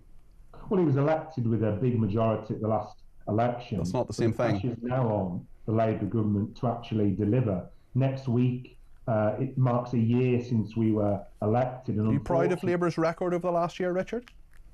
We've done some great stuff on the Employment Rights Bill, on moving towards public ownership in the railways. But I think in the public's mind, the first year of the Labour government is defined by the winter fuel payment cuts. And if we don't sort this out in relation to the bill on Tuesday, by disability benefit cuts as well. And that's not right, and that's why the Prime Minister needs to think again on this and other issues. Speaking of other issues, we've had some arrests today of people who are activists with Palestine Action. Do you believe they should be proscribed as a terrorist organisation? Well, I'm not aware of the arrests today. I've been in my constituency advice session, but in relation to Palestine Action, what I would say is the criminal law exists for a reason, and people who take direct action do so knowing that criminal sanctions are in place and criminal proceedings could be brought. Do you condemn their actions at RAF Bryce Norton? I think that, just to finish answering your question, the criminal law exists for that purpose. I think that prescribing a group, in effect saying they're a terrorist group, is a whole different kettle of fish. And so, there's a long tradition in our country of people using non-violent direct action to oppose war, like the women at the Green. Do you think Palestine Action is a non-violent group? I mean, they broke into RAF Bryce Norton and caused a lot of apparent criminal damage. You don't seem to be condemning them. Well, this goes to the very point I'm trying to make, though. You just referred to them carrying out criminal damage, and I think it was notable that in the Home Secretary's statement about her intention to prescribe this organisation, Palestine Action, a word that kept appearing again and again was criminal act, criminal act. Well, criminal acts can be prosecuted under the criminal law. So even those opposed to such tactics should see, in my opinion, that prescribing Palestine Action, treating them as terrorists, is a dangerous step. And I'll tell you why. Because what you could end up with is constituents of mine and others who aren't members of Palestine Action or any group could end up facing potential legal action. Although Palestine Action itself, Richard, has said that in a meeting accessed by the Telegraph newspaper, that resistance lives on the streets in cities and towns and in prison, and says that they're spreading intifada in prison. You haven't condemned Palestine Action, and I'm going to give you another opportunity to condemn the criminal acts that they did. Can you just condemn them? Well, criminal acts can be dealt with by the criminal courts. And what do you condemn them? What worries me? Do you condemn what happened to RAF Bryce Norton? Well, there's a tradition, isn't there, in this country, a country that prides itself on civil liberties, of these issues being dealt with through the criminal courts, and sometimes juries acquit people. They acquitted the Greenham Common women in relation to... Okay, let me ask you in a different way. Do you think it was wrong for Palestine Action to break into RAF Bryce Norton and use, as they put on their own social media channels, they filmed it, they did it, they've been straight out there saying this happened. In fact, we may not even have known about it had they not told us. Were they right or wrong to do that? Well, that can be put before the criminal court. What do you think? The question you're asking me... The question I'm asking you is it right or wrong? Well, they take direct action, which I don't take, in relation to trying to stop the genocide. Can you just say yes or no? Can you just say the words right or wrong? What do you think? Well, I'm sure you're enjoying this part of the show, but not really. I just want an answer. I'm trying to answer a fundamental question. The question you first asked me, you haven't given me a chance to answer it, and that is, do I think they should be prescribed?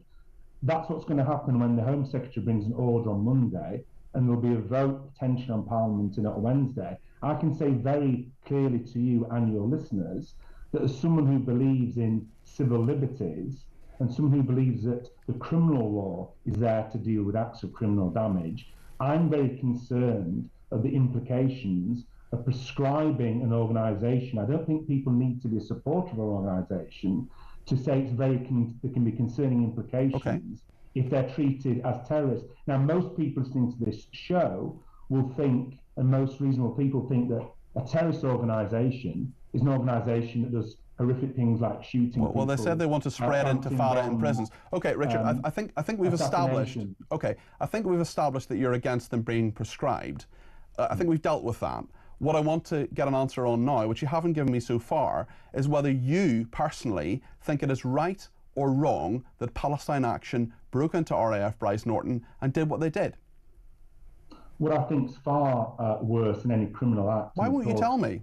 Because you're not even letting me finish the sentence. And so what I'm saying is that I presume that there are, and you may be able to advise me otherwise if you follow the case closely, that there are criminal proceedings. No, there aren't. No, they're not. No charges have been brought. You're absolutely free to say within the law whether you think it's right or wrong. You're not going to prejudice any criminal actions, any charges. It may well be that criminal cases are brought. That's right, but you're not going to prejudice it by saying whether you think it's right or wrong. That is not what happens. I know the law.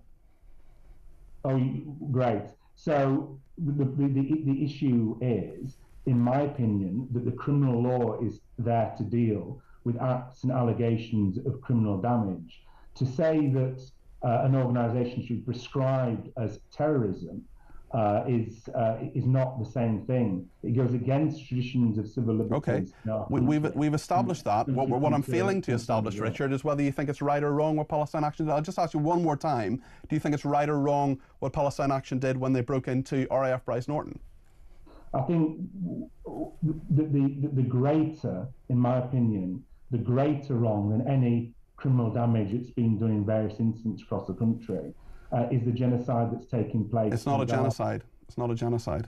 Well, you said you know the law. Maybe you don't understand the Prevention of Genocide Convention. It's not a genocide. And I'm also interested as to why so many people are marching on a pro-Palestinian march. They don't seem to care about the actual genocide that's happening, for example, in Sudan. That's a second issue. But all human rights abuses matter.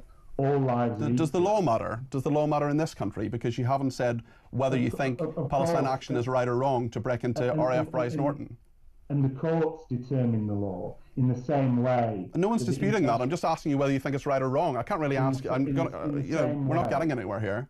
In the same way that the international courts will determine the question of genocide rather than a presenter on talkTV. Okay, well, I mean, you haven't answered my question, Richard, but nonetheless, thank you for the interview. I think people will draw their own conclusions from what you say. That's Richard Bergen there, who is the MP for Leeds East for Labour, and thank you very much indeed to him for joining us. What do you think of what he said? Let me know your thoughts. 0344 499 1000.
Field consent. This new idea of one in, one out, how ridiculous, what a farce. It's not going to change any numbers. No. And everyone's going to claim that they've got some family connection, which personally I would 100% do away with if I was in charge of this area of policy. So it's going to be just a merry-go-round. As always, the French are laughing, at us. The world is laughing at us. We do not have big borders. Why can we not police our borders, Mike? Across the UK, on DAB+, on your smart speaker, on your smart TV, and on your side. This is Talk. Vince is in London and has given me a ring on 0344 499 1000. Vince, you're very welcome to Talk Drive. What would you like to say? Hello, thanks. That politician who was on, or an MP, whatever he is. Yeah, Richard Bergen, MP for Leeds East, Labour, yeah. Yeah, please don't give him any more airtime. He's a Palestine supporter. He's a terrorist supporter. No, he would deny that he supports... No, hold on, Vince. He would say that he would deny that he supports terrorists. What he certainly didn't do was condemn the actions of Palestine Action, who broke into RAF Bryce Norton. So I was baffled by that. And I asked him, it almost got slightly embarrassing how many times I was asking him, do you think it's right or wrong what they did? I understand, yeah. And I couldn't believe... He's just like Starmer. Can't say yes or no to an honest question. And if he doesn't condemn them for what they did to RAF Bryce Norton, in RAF Bryce Norton, well, then does he believe in law and order in this country? I mean, he kept talking about the criminal courts, but it's pretty straightforward, Vince. What did you think of other things he was saying and his general tone and demeanour? Just too far left wing. Okay, yeah. Vince, thanks for your thoughts. Really appreciate that. That's Vince in London there. Chris is in Hemel Hempstead. Chris, what were your thoughts? Well, I just think Richard Bergen is just fabulously amusing. He makes me laugh. And the best example is a few years ago, he was on I think it was probably the BBC, it's a Labour Party conference, and he was asked why he gave a Palestinian speaker a standing ovation. And he said, I didn't give him a standing ovation, I merely stood up and clapped. Brilliant. Brilliant. Yeah, that's definitely not a standing ovation when you're standing up and clapping.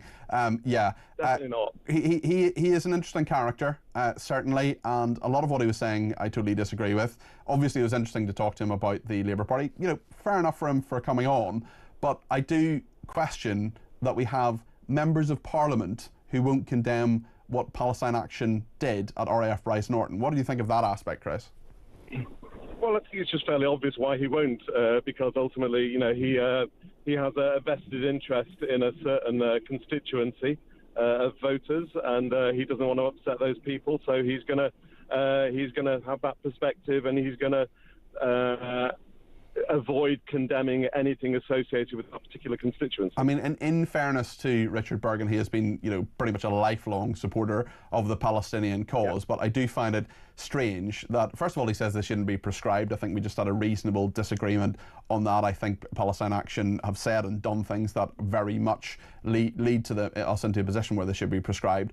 But in terms of not saying that RAF Bryce Norton and what happened there and what, you know, they put themselves online, he failed to condemn it.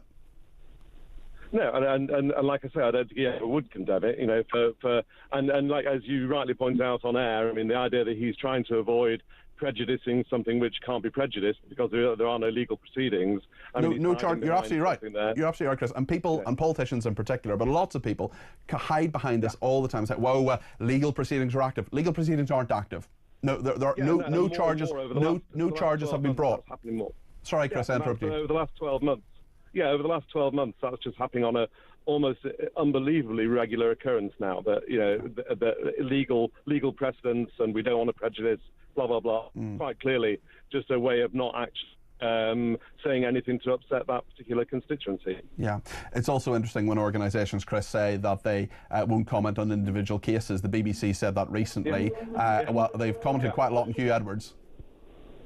Well, precisely, yeah, absolutely, and you know, I think the you know, ultimately, and that whole point about I didn't know that people had been arrested or been interviewed by the police or whatever the term was today is completely irrelevant. I mean, at the end of the day, you know, you told him that they were. So if he doesn't believe you, he doesn't believe you. But at the end of the day, you know, you're not going to tell him something that well, it is a factual point that people have been arrested as a result of it. And also, crazy thought. I love when government ministers as well come on. I've interviewed government ministers where they say, well, I'm not familiar with that development. It's like, well, you're coming on the national media. Maybe do a quick Google, just have a quick look at some of the front pages and, you know, some of the websites and see what's happening, maybe. There might be an idea. I know, it's like not going where a bridge goes to and from. Yeah. Well, exactly. Very good point, Chris. Thank you for your thoughts on this, Chris, in Hemel Hempstead. I want to talk about another Labour figure. This is Richard Hermer, who is the Attorney General. Now, he has said some fairly astonishing things. He's no stranger to controversy. Every time he opens his mouth, it seems to upset, well, certainly me and a lot of people on this programme who watch and listen to this programme as well. He has labelled allegations of two-tier justice in Britain disgusting.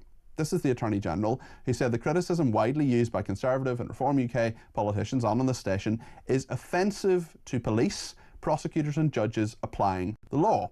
Lord Hermer is, of course, the government's chief legal advisor, BFF of Keir Starmer, also a human rights lawyer. He's represented people like Gerry Adams in the past. He says politicians using the phrase need to think about the dangers they're posing to the UK's essential institutions. Crazy thought, Richard. What about free speech? And shouldn't the Attorney General be, I don't know, defending free speech? Call me old-fashioned. Speaking to the BBC, what a shock, Lord Hermer said what some people were seeking to do, bringing up two-tier, was to make a comparison with the way that people are being treated for trying to kill police officers, and I want to reiterate that, kill police officers, with a response to the protests in the streets of London. You can have views as to whether they're right protests or wrong protests, but they were not producing violence that you could even begin legitimately to compare to what was going on during the riots. This is where two-tier comes from. It is frankly disgusting to start to draw those types of comparisons. I think it's offensive to our police, it's offensive to our Crown prosecutors who are trying trying to apply the law in best faith is offensive to the court, where independent judges are applying the law to reach the right sentences. We don't, Lord Hermer, the Attorney General says,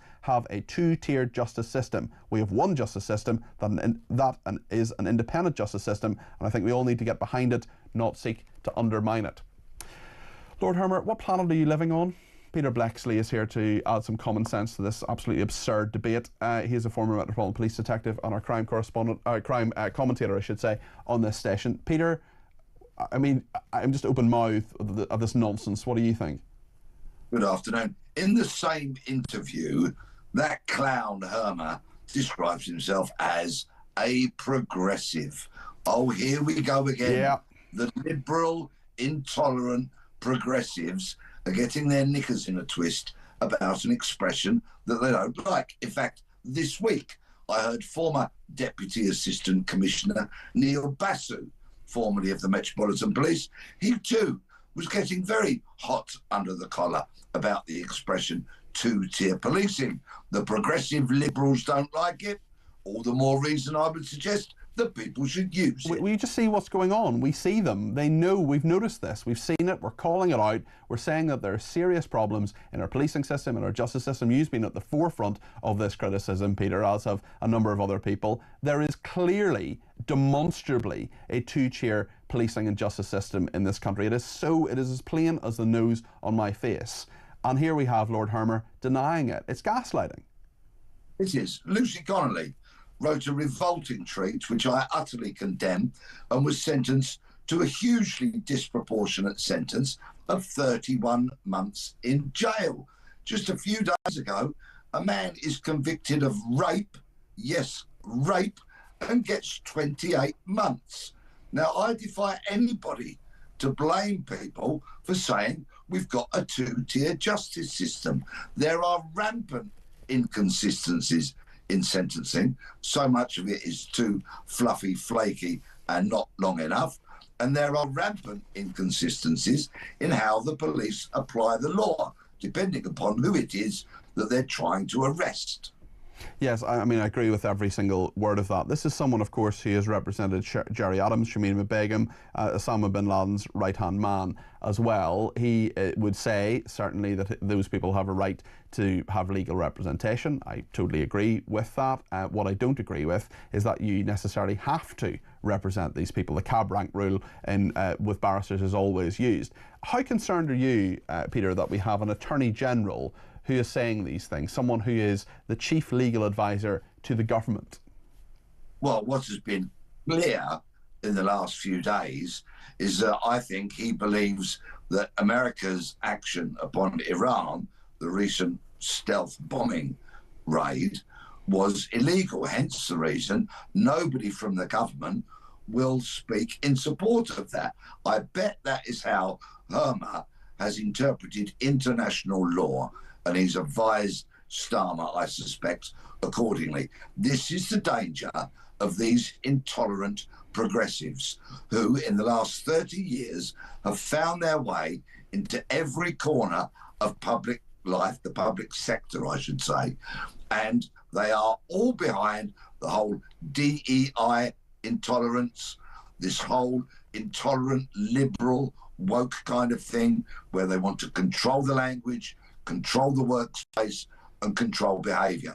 They are very dangerous people. Well, we're not going to control us, because we're going to continue being the home of free speech, the home of common sense, and plenty of it coming in the last few minutes from Peter Bleksley. Thank you, Peter. Peter is a former Metropolitan Police detective and our crime commentator here on Talk.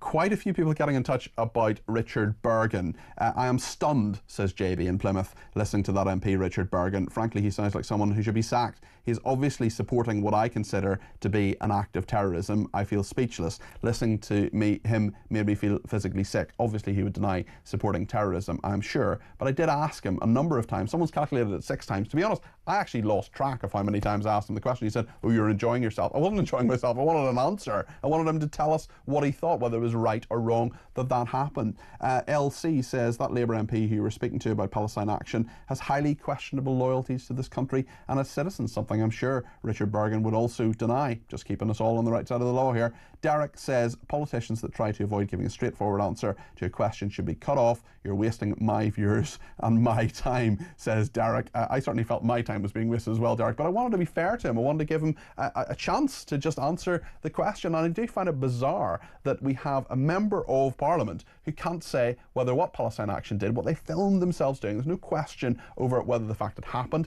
They put it on social media themselves. There've now been arrests, and in my view, he tried to hide behind that and say, well, there are active legal proceedings. No, there aren't. No charges have been brought. Therefore, it's absolutely fine. There's no trial to prejudice. Well, actually, why wouldn't he give me a straight answer? We just didn't make any progress on that at all. And Paul says he was doing okay as he was answering your questions until the dreaded question. Darren says if the Palestine lot did what they did at RAF Bryce Norton in America, they would have been shot on sight. I agree with you. I think that's probably correct. Nicola in Norfolk says shocking obfuscation from Richard Bergen. His inability to condemn sabotage of military aircraft is a disgrace. Paul in Dorset says, well done, Peter. I believe you gave Richard a fair chance after asking him 6 times. Thanks for counting. Paul, I lost count. I can see exactly where he stands. As I said, I think people will just draw their own conclusions when you can't answer a straightforward question.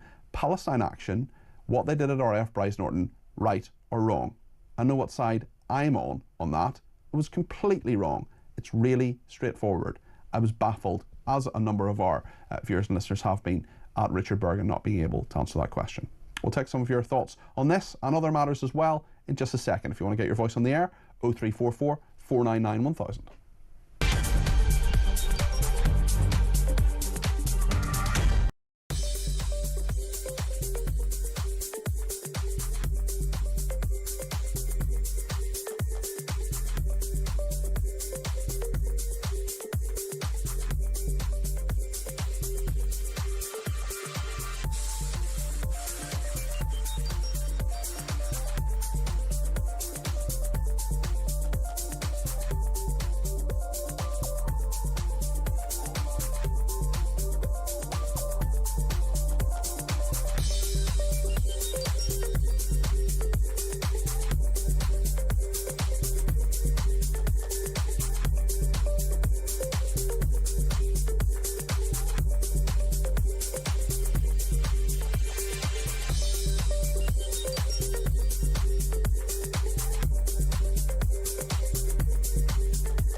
Across the UK, on DAB+, on your smart speaker, on your smart TV, and on your side. This is Talk. Brian in Sheffield. Brian, you're very naughty. He says, I was very impressed with Richard Bergen, very impressed by the fact that he put his crayons and colouring book down long enough to do the interview. That's not very nice, Brian, but it is funny, and that's all that matters. Sue in Macclesfield says, Richard Bergen is a disgrace. He is frightened, like the rest of his Labour colleagues, of losing the vote for certain people. What a wet lettuce. I feel sorry for the people of Leeds East. Liam says, I understand why you give these people airtime, but I wish you wouldn't. They committed an act of sabotage against this nation, and they need the full force of the law thrown at them, and I frankly couldn't care less about wars not in this country or ones we have no control over, says Liam. Well, Liam, just to be absolutely clear, Richard Bergen had no involvement whatsoever in what Palestine Action did, certainly, but he didn't condemn them, and I gave him, according to the calculations of one of our viewers and listeners, 6 opportunities to do so. And Liam, I think we do need to hear a range of views on this session. I think it's really important, so we know exactly what we're against, really, because Richard Bergen, about the first half of his interview, absolutely fine, talking complete sense. Then I asked him a really simple question about Palestine action, and he wouldn't condemn them. How ridiculous of that Richard bloke, says this person, to be incapable of condemning a criminal act, in my opinion, regardless of who committed it. An attack on our own military should be seen as an act of terrorism. Fair play, Peter, says Rob, you're more than patient than I would have been. Rob goes on to write some nice things that I'm not going to read out, otherwise my head is going to explode. And Paul in Durham says Richard was doing okay until he asked the question he dare not answer. He's one of the reasons we are screwed. Top show, Peter. Andrew in Norfolk, let's hear what Andrew has had to say on a voice note. I just can't believe they can't condemn criminal damage. It's criminal damage. Surely it's wrong. There's no other way, is there? What is wrong with these people? What goes through their brain? How do they think? Baffling. And as an ex-special constable, immigration officer, I just... so wrong. Andrew, I am similarly baffled. I think we're going through the same emotions in the last half an hour or so. Rob in Starbridge has been in touch on this as well with a voice note. Pete, you've just had that idiot on from the Labour Party. I've got to feel sorry for his constituents who have voted for that or have got that representing them in Parliament. I mean, he couldn't answer a question. He dodged everything, you know. So, yeah, just don't have him on again, man. I'm not sure he'll be taking our invitation to come on anytime soon. But listen, I'm more than happy to have him on again. If Richard Bergen is watching or listening, he wants to come on, he's more than welcome. We'll debate these issues. He had plenty of time. He had an interview of about 15 minutes there, and I did give him 6 opportunities to condemn Palestine action. He declined to do so. Alan is in Aberdeen and has given us a call on 0344 499 1000. Alan, you're very welcome to the programme. What would you like to say? Yeah, cheers. What can I say with Richard? The fact that he could not condemn them means he's not condemning their attack on Britain, because that is an attack on our armed forces. However, that attack on them planes leads to attacks on synagogues. It leads on to attacks on people. It leads on to, attacks on. It leads on to a far more than this. That group is promoting intifada, so it's also promoting the rape and murder of men, women, children, and babies. So he's not condemning that either. Alan, I think you're right. There is a deeper issue here on Palestine action. I did talk to him about the fact that the Telegraph has an investigation into Palestine action, and the group, which is due to be prescribed as a terrorist organisation within days, said the resistance lives on in the streets and cities and towns and in prisons. A former prisoner said, in locking me up, the British state made a miscalculation. They thought that by imprisoning me, they would halt the British resistance to Israel's genocide. It's actually not a genocide, but anyway. But while you can imprison a revolutionary, you cannot imprison a revolution. The resistance lives on in the streets, in our cities and towns, and in our prisons too. Can I say on the genocide, he's a member of Parliament. He should know that the last genocide recognised by Britain was actually the Yazidi genocide. And do you know something? There was a Yazidi slave that was trafficked to Gaza, sold by Islamic State, by ISIS, and she was held and rescued. She was rescued from Gaza last October. The reason I know it is because I was involved in that. So when he talks about genocide, he's insulting actual victims of genocide. I'd love to sit him in front of victims of genocide. I'd love to sit him in front of the victims of the 7th of October. He is part of the problem that we've got in Britain. Within Parliament, I can't believe we've got so many sitting in Parliament who can't condemn terrorists. They can't condemn the crimes. I'm beyond words at what's going on in Britain at the minute. I can't believe what is happening in this country.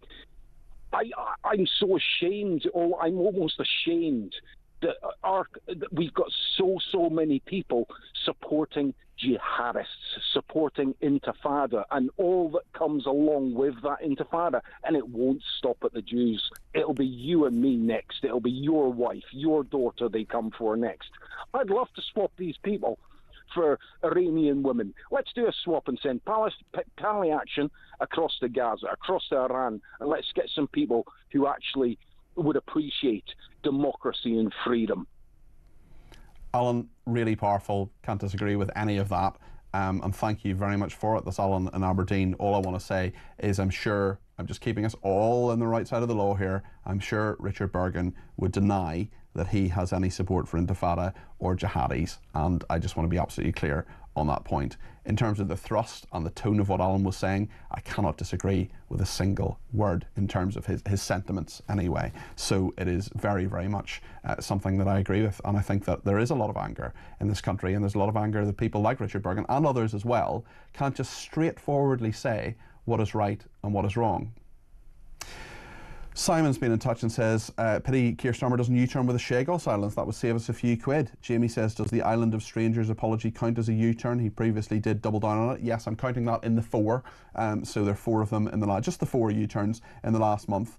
And Brian says, okay, so Starmer gets the heave-ho. Who on earth will take over for him on the front bench? Brian, you tell me. Angela Rayner would run. I would imagine Wes Streeting would run as well. It'd be really interesting to see what would happen. Maybe it's someone we haven't thought of. Any Labour MP could run if they get the right level of support. Maybe Richard Bergen could be leader of the Labour Party. I mean, you might say that's pie in the sky. Well, a little known backbench MP called Jeremy Corbyn became the leader of the Labour Party, let me tell you. David's in Portugal and on the politics has given us a shout on 0344 499 1000. David, you're very welcome to the programme. What would you like to say? Hello, hi. I've finally made it here. To Portugal, I mean. I'd like to just pose a question and I'll develop my argument as quick as I can. You take your time, David, with no rush. Go ahead. Okay, right. Keir Starmer has a very pedantic way of thinking. He adheres to a central line, well, central to him. And he is deflected either way by advisors and then just defaults back to himself, like advice on how to speak or something like that. And it's absolutely had no effect on him at all. He carries on in the same style of speech. And such a behaviour is actually very useful if you're going to be very pedantic about your job, and it's a singular job. That would be wonderful for certain. He was a very successful lawyer, David. He made it to chief prosecutor of this country. Yeah, exactly. He clearly knows the law. He knows the law very well. He knows how to convince a judge. Does he know how to govern a country? That's my question. He does not have empathy like, say, Farage, who can, or Trump, who was the master of it.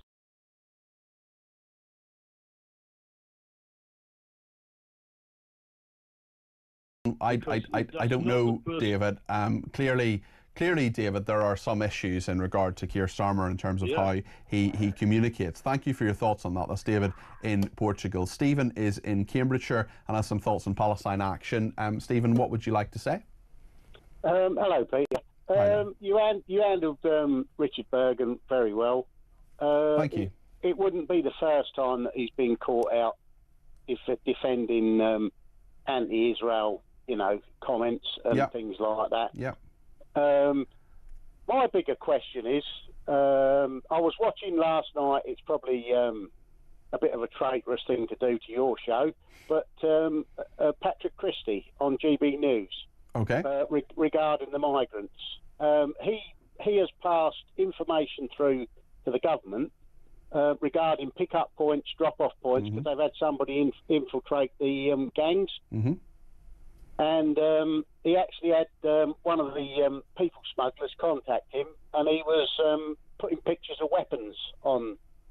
Some very dangerous people out there, aren't there, Stephen? And certainly, there have been so many very good journalists from all sorts of outlets who have done great work in trying to expose all this. In regard to what the government wants to do, this one in, one out plan, do you think that'll help in any way, Stephen? No, it won't, Peter. It's a total waste. We don't want one in, one out. We want nobody in, 100 out. Yeah, well, thousands out probably, yeah. Yeah, thousands out. Yeah. Well, Stephen, thanks for your comments. Really appreciate that. That's Stephen in Cambridgeshire. Lots more to discuss on this. And I don't know if you've noticed, but it's generally quite warm. Although, actually, I have had someone contact me from, I think it's Scotland. Yes, Les in Scotland, who has sent me a picture of what looks like a pretty drizzly time in rural Perthshire. He says the current UK weather warning update: rural Perthshire 16 degrees, rain, global warming, facts by Ed Millivolt, in other words, Boulder Dash. But it's certainly hot in many parts of the UK. We will talk about that with Joe Wheeler in just a second. Stay with us.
You live in a different world, man. I don't know what world. War crime.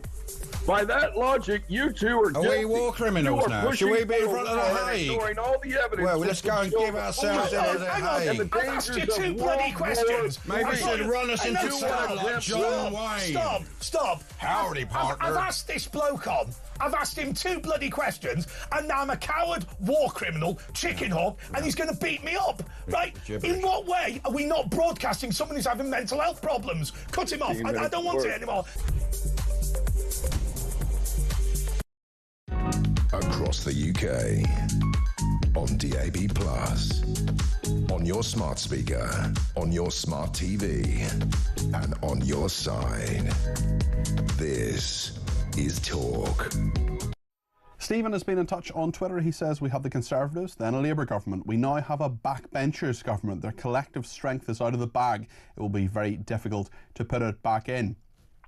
On Richard Hermer, the Attorney General, he is an anti-UK threat to national security, says Archangel. He should lose his title and be prosecuted.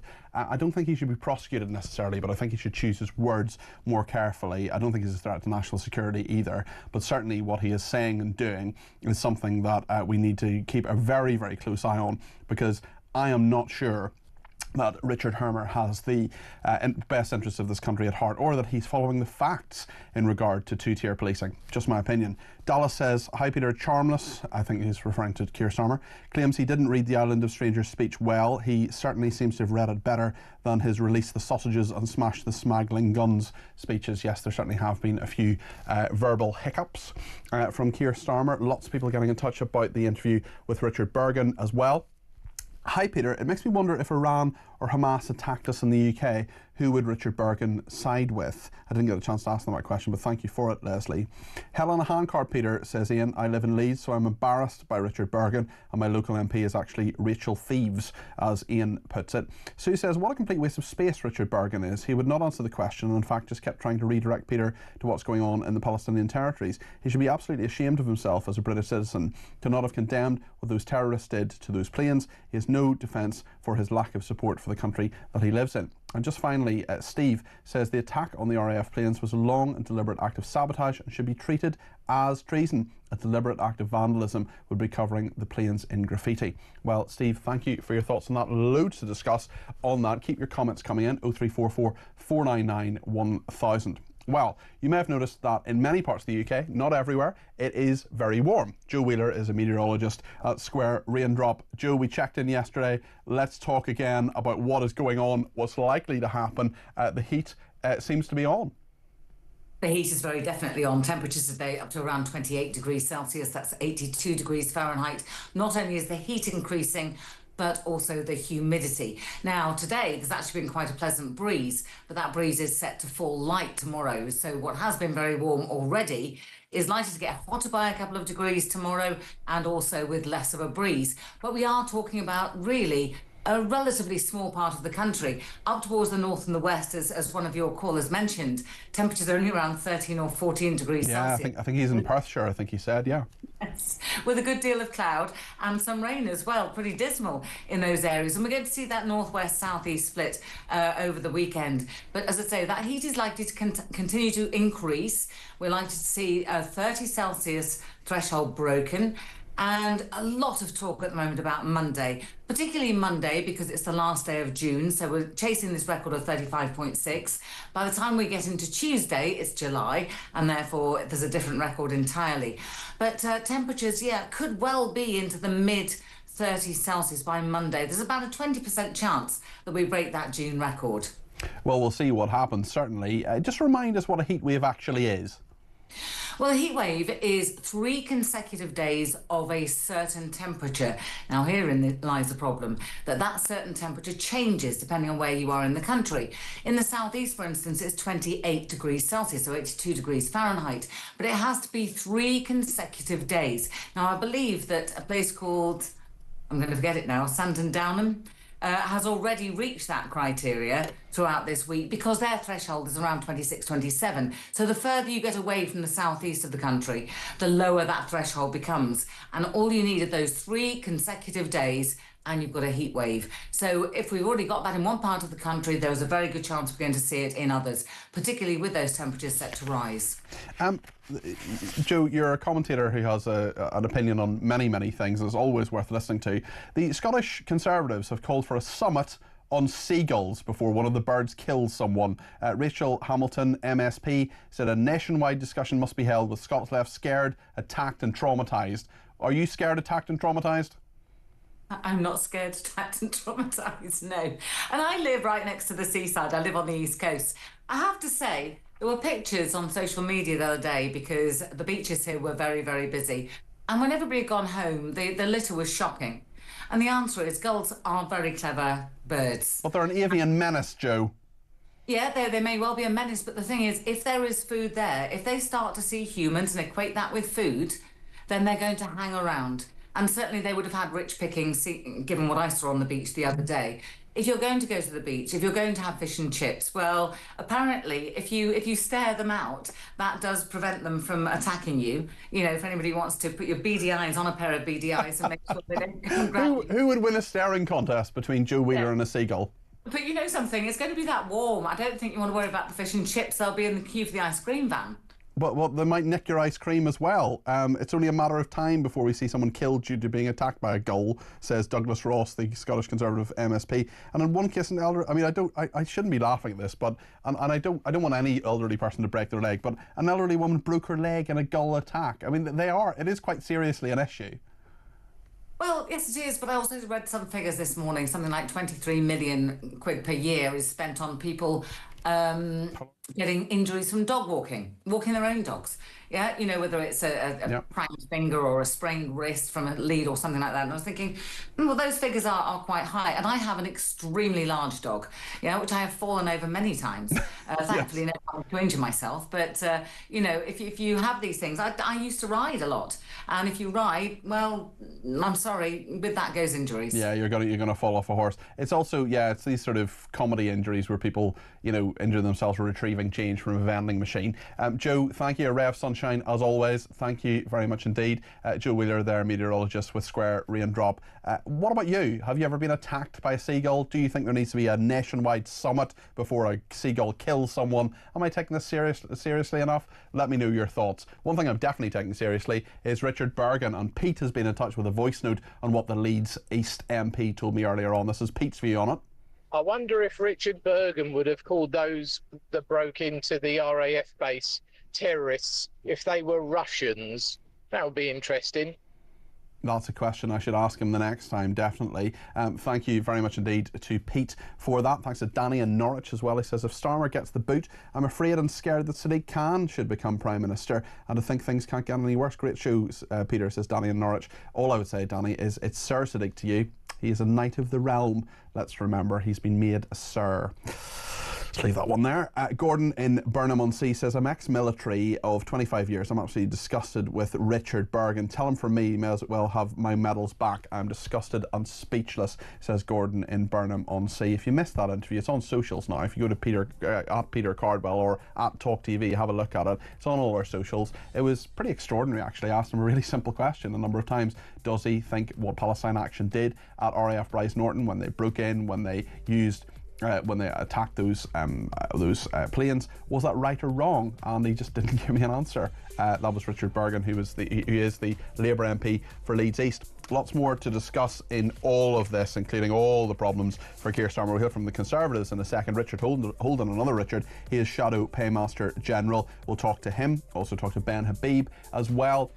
We'll get your views, plenty of time between now and 7 o'clock to get your voice on the air. 0344 499 1000 is, of course, the number to call. Love to hear from you. Stay with us.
Across the UK, on DAB+, on your smart speaker, on your smart TV, and on your side.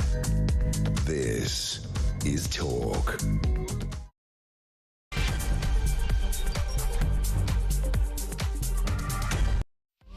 Good evening, this is Talk Drive. I'm Peter Cardwell. Does Keir Starmer know which way he is facing? He has U-turned 4 times in the last month on a number of issues. What do you think about where we are with the welfare reform bill? We'll be talking to the Conservatives in just a second. We spoke to Labour earlier on about this and about whether Richard Bergen, the MP for Leeds East, he's a rebel in terms of what Keir Starmer wants to do. I asked him as well whether he condemns what Palestine Action have done. There have been some arrests there today, no charges brought, so it's fine to talk about. And I asked Mr Bergen straightforwardly, does he think what Palestine Action did when they broke into RAF Bryce Norton was right or wrong? He failed to give me an answer on that. Lots more to discuss, including what is in the Sun. Tomorrow we'll take a sneak peek on that. We'll also speak to Kevin O'Sullivan in regard to what's coming up in his programme. Ben Habib will be with us too on the political crisis engulfing Labour. So loads to talk about before 7. We definitely want to get your views on the air. Loads of time to have a phone conversation, send me a voice note, send me a text, whatever you want to do. The number's 0344 499 1000 is the number for phone calls. It's also the number for WhatsApp text messages. And indeed, voice notes. Keep the voice notes to less than a minute, please. You can also text me 87222 with the word talk in your text. You can tweet me at talkTV, and you can follow me at Peter Cardwell. Lots to discuss between now and 7. Stay with us here on Talk.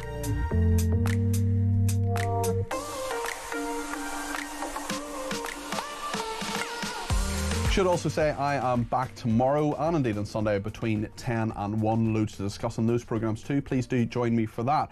We're going to talk to Richard Holden in just a second. He is the Shadow Paymaster General, so a frontbencher for the Conservatives. And just before we do that, I just want to remind ourselves what Richard Bergen said to me a little bit earlier on about Palestine Action. This is the group that broke into RAF Bryce Norton, vandalised, in the very least, vandalised planes, military planes. There have been some arrests in it now.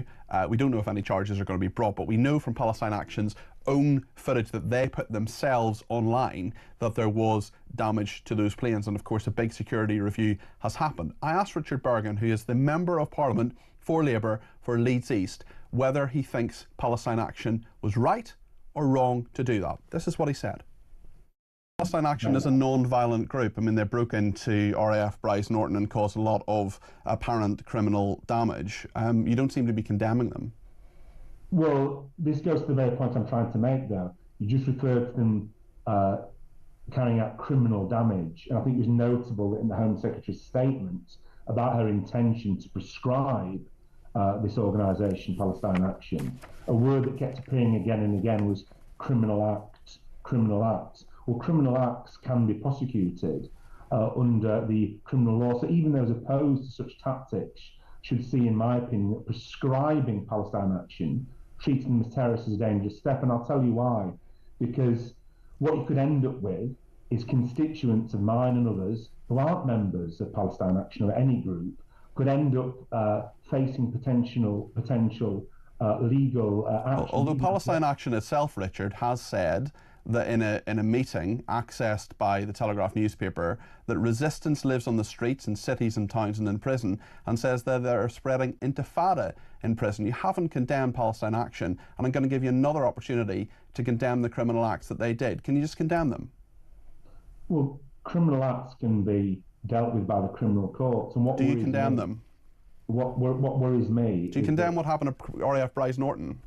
Well, there's a tradition, isn't there, in this country, a country that prides itself on civil liberties, of these issues being dealt with through the criminal courts, and sometimes juries acquit people. They acquitted the Greenham Common women in relation to... Okay, let me ask you in a different way. Do you think it was wrong for Palestine Action to break into RAF Bryce Norton and use, as they put on their own social media channels, they filmed it, they did it, they've been straight out there saying this happened. In fact, we may not even have known about it had they not told us. Were they right or wrong to do that? Well, that can be put before the criminal court. What do you think? The question you're asking me... The question I'm asking is it right or wrong? Well, they take direct action, which I don't take, in relation to trying to stop the genocide. Can you just say yes or no? Can you just say the words right or wrong? What do you think? Well, I'm sure you're enjoying this part of the show, but not really. I just want an answer. Well, we didn't get one, did we? We didn't get an answer there. And I asked him, I think 6 times. That's what a viewer calculated. I lost count. Richard Holden is an MP for Basildon and Billericay. He's Shadow Paymaster General. Richard, thanks for joining us this evening. I definitely want to talk to you about Keir Starmer and welfare and all the other issues that we invited you on about. Let me ask you the question. On Palestine Action, breaking into RAF Bryce Norton, was that right or wrong?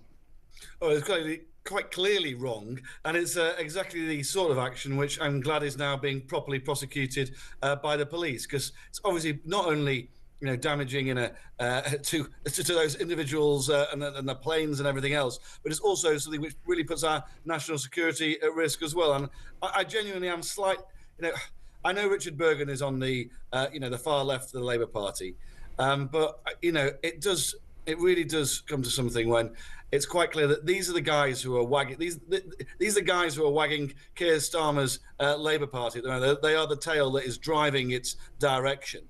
And you can see that from what's happened over the last few days in other areas as well. Okay, well, let's get into that now, actually, Richard, because I just want to remind ourselves what Keir Starmer said a couple of days ago. This was at the NATO summit, I think it was on Wednesday, about a possible rebellion. He kind of poo-pooed it, said it wasn't a big deal, it was actually noises off. Let's just remind ourselves what he had to say.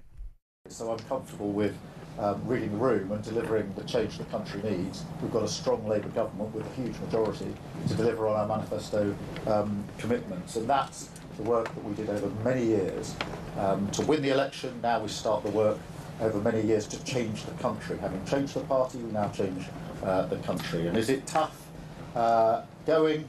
Are there plenty of people and noises off? Yes, of course. There always are, there always have been, there always will be. But the important thing is to focus on the change that we want to bring about.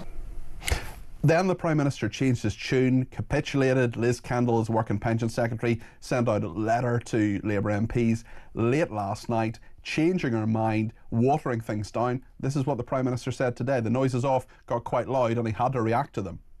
It's very important that we reform the welfare system because it doesn't work and it traps people. And therefore we're going to press ahead with the reforms, and the principles are if you can work, you should work. If you need help getting into work, you should have that help and support. But if you can't work, there's no prospect of working, then you must be protected. We need to get it right. That's why we've been talking to colleagues and having a constructive discussion. We've now arrived at a package that delivers on the principles with some adjustments, and that's the right reform. And I'm really pleased now that we're able to take this forward. Richard Holden for the Conservatives. Who's more effective opposition, you or the backbenchers of the Labour Party? Well, that's a good question in some ways. I think the key thing on this is what you're seeing is Keir Starmer can be moved by anyone. A few months ago, Kemi was leading the charge, for example, on trying to get the Labour to have a look again at the national review and into the rape and grooming gangs. Keir Starmer did a U-turn on that in the face of his Labour backbenchers. Today, his Labour backbenchers have basically forced him to spend an extra £3 billion. We don't know where that money's going to come from, but the IFS says the decision today is going to cost another £3 billion a year. It's quite clear that there is, a Keir Starmer, it does not lead. He is not a leader of his party, and never mind a leader of the country. He is pushed around when it comes to any of these issues. You can see just a couple of days ago, he was trying to say one thing, and today he's having to say something completely different. So, whether it comes to what we're doing on the Conservative side, whether it's the pushing Labour on winter fuel, we led the charge on that, or on stopping the grooming and rape gangs, or whether it's Labour MPs on the flip side. You think you achieved all these U-turns? You think it was the Conservative Party, the party that's fourth in the polls at the moment? Well, I think it's a combination of both. I think you can have a look at the, it's not me who on my own, right? It's Kemi there at the dispatch box. I don't know. Is she any more effective than Keir Starmer? Well, I mean, she's been a lot more effective in terms of getting him to change his mind, for example, on getting that national inquiry into grooming gangs, or on getting that U-turn when it comes to If she cares so much about rape gangs, why did she not mention it once at the dispatch box in Parliament when she was in government? Well, she's been mentioning it at the dispatch box when it's been her area specifically to really... She didn't mention it once as a government minister, including when she was Minister for Women. Well, look, as she's been the leader of the opposition, it's something that she's gone back to time after time. And we all know that when Labour, a lot of those Labour MPs who were leading councils who were responsible at the time were actually asking for us not to have a national inquiry into the grooming gangs. So, I won't. I think we need to be a little bit careful about what we're saying in this space. What I would also say, though, is that when you're looking at this, whether it's the cost of these decisions is also quite substantial, and it's quite clear to me that what Rachel Reeves said at the end of her budget last year, when she U-turned and put through those massive extra national insurance taxes, and she said there'll be no more tax rises in the future, that position is going to have to be U-turned now. She's out on working people, but it's an absolutely fair point. Okay, a miracle happens in 4 years' time. The Conservatives get back into government. What would you do on welfare to bring the cost down, but to make sure that people who are genuinely disabled are supported? Well, you can see what we did in government, Peter. What's your policy now? Well, let me just go back to say what we did in government. You can see what we did is we reformed the system to ensure that there weren't those cliff edges, like on universal credit with the 16 hours. What we want to do in the future is we've already outlined our policy priorities for that. So we will not have a welfare system which costs more money. We want people off welfare and into work, and we do not want to see tax rises to pay for it. Those are the principles behind what proposals will come forwards with in the future. Obviously, we're still around 4 years from a general election, but we'll come forwards with those comprehensive proposals in the future. I think part of the issue we're now facing... So you haven't got a policy? The Labour Party in government is that in opposition they came forwards with nothing. We will have that. Well, you don't have anything at the moment either. You also have nothing.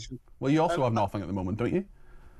I mean, Peter, we have literally less than a year from a general election, which we lost. Shouldn't you have a policy on welfare? We've already set out the principle. I've just told you what the principles are, Peter, of what we're doing. And that's why so our policy at the moment is to oppose what the Labour Party has put forwards, and the Labour Party has now U-turned on, right? And so I think it's quite clear the direction of travel we've set out. The government doesn't not have a policy. It doesn't even seem to know what its direction of travel is.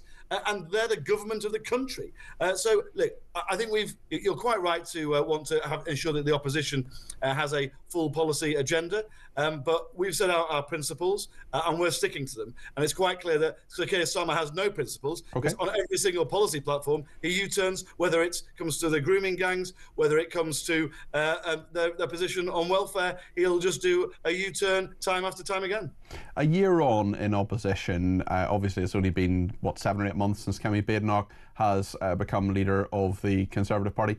Do you really think she is cutting through? Do you think people know what she thinks about things? Because you have other figures like Robert Jenrick, Mel Stride was at Prime Minister's Questions this week, and so on. Do you really think she's the best person to be leader of the Conservative Party, especially when you're languishing at 4th in many polls? It is quite. It would be very convenient to say, well, all of that, our position in the polls is all the responsibility of Kemi. I think some responsibility for it. It's a collective responsibility of the Conservative Party and Conservative MPs, and obviously, what happened in the previous government as well. I think we've got a long way to go to rebuild. I think Kemi on some of those key issues, whether it's outlining our policy priorities around welfare, whether on things like the rape and grooming gangs, it's coming out with a clear stance there. I think she has actually started to outline some of those things. It's a long way back for us. We need to earn the right to be heard, and I think Kemi's really starting to do that from the dispatch box at the moment. But it's a long way back. I'm not going to rose tint this. Right, this is a difficult thing for the Conservative Party. But I think we can get back. We've got a credible position, and we're on the flip side. We're also, Peter, looking at two parties now who are competing as to how much they can spend on welfare when it comes to Reform and Labour, and we're in a different position to those parties. Richard, thank you. That's Richard Holden, MP, Shadow Paymaster General. He's also the Conservative MP for Basildon and Billericay. What do you make of what he said? 0344 499 1000. Mike in Lincoln says, I'm sick of hearing the Tories claim the national inquiry U-turn by Labour is down to them and Kemi Badenoch utter tosh. This is a win for Reform UK and the electorate. If we look at her actual voting record whilst a minister, it contradicts all of her so-called right-wing rhetorical stances. They're digging themselves further into their final resting place, says Mike in Lincoln. Also on the Richard Bergen interview, should say part of it is out on our socials at the moment. If you want to go back and look at that, we played a little bit of it earlier, maybe played a little bit more before the end of the programme. Astonishing interview, and Mike in Poole has been in touch on it. This is what he had to say in a voice note. I do wonder if Richard Bergen actually really in his heart and soul believes that there's genocide in Palestine and all the other things he was coming out with, or is he just pretending and doing that in order to make sure he gets the votes from particular people and he doesn't want to jeopardise his cushy life as an MP? I just don't believe anybody with obvious intelligence can be that stupid. Is the intelligence obvious? Les is in Birmingham and has given me a ring on 0344 499 1000. Les, you're very welcome to the programme. What would you like to say? Well, thank you. Yeah, I just wanted to comment on Richard Bergen.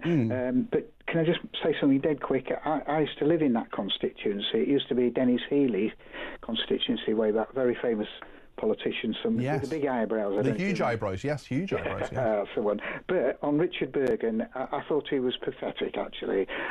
His job is to answer, one of his jobs is to answer questions, deal with issues and stuff like that. He must have understood the questions, very, very simple, and he was skirting around it. I couldn't really make it much simpler, Les. I couldn't really simplify it further than saying, do you think it's right or wrong? Exactly, and I do remember when you tried to prompt him and chivvy him along, he was quite nasty to you back, saying "Don't interrupt me" and stuff like that. Which, I mean, you're doing your job perfectly, and he knows that. I think it was okay. Well, I didn't find him impolite or anything like that, but he was clearly a bit rattled, Les, and I don't think he was expecting to be asked necessarily about that. But it's a perfectly legitimate question. It's a huge issue in the news, Les, and I mean, I'm pretty clear that it was wrong. I expect you are too. Yeah, most certainly. It was absolutely wrong, and I mean, one of the things you could have asked him is if somebody had broken into his house, spray painted his car. Do you think he'd have skirted around the question? Would that be right or wrong? I think we all know the answer to that, don't we? I think we do, yeah, certainly. And also, there's no massive difference in my mind anyway. Look, you can say it's terrorism or sabotage or whatever you want to, but it's still a version of a criminal act, isn't it? Yeah. Well, it is absolutely, and it costs the taxpayer. They've not said how much, but people are talking of even millions. Oh, it will be, because all that equipment, Les, all of it, all those planes, they're going to have to be thoroughly tested in every way. It's going to ground them as well, especially when, the war, hopefully, between Iran and Israel is now completely over. But, were the RAF needed to be, were those planes needed, essentially, God forbid, for a war scenario, well, we couldn't use them. Yeah, exactly. Yeah. Okay. Les, listen, thanks for your thoughts. I really appreciate them, Les, from Birmingham, the West Midlands there. But of course, you used to live in Leeds East there, Richard Bergen's constituency, which I didn't know actually used to be the constituency, or that area anyway, of Dennis Healy of the eyebrows. There's really no one in public life who has eyebrows quite like that anymore. The closest I would think is Justin Welby, who every time you see him, I mean, he is a very hairy man and has huge eyebrows, really, really huge eyebrows. Right then, we're going to talk in just a second to Ben Habib, the former MEP and chairman of the Great British Political Action Committee, about all the politics going on. If you can think of anyone in public life who has bigger eyebrows than Justin Welby, do let me know, but I assure you they're worth Googling. Let me know your thoughts on that and every other topic, as well as whether you think the avian menace of seagulls should be banned and that there should be a national conversation about that. That's what the Conservatives in Scotland are saying. Yes, really. 0344 499 1000.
They promised stability. They said the grown-ups are back in charge.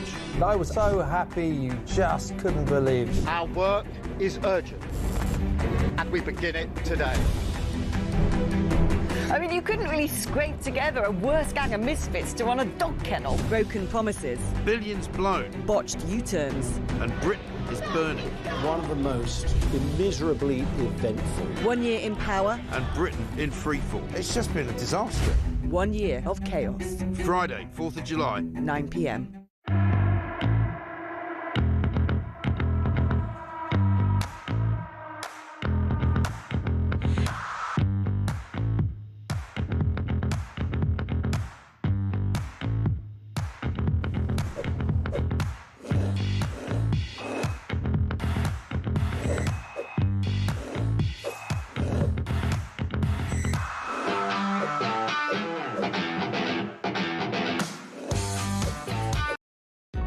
Across the UK, on DAB+, on your smart speaker, on your smart TV, and on your side.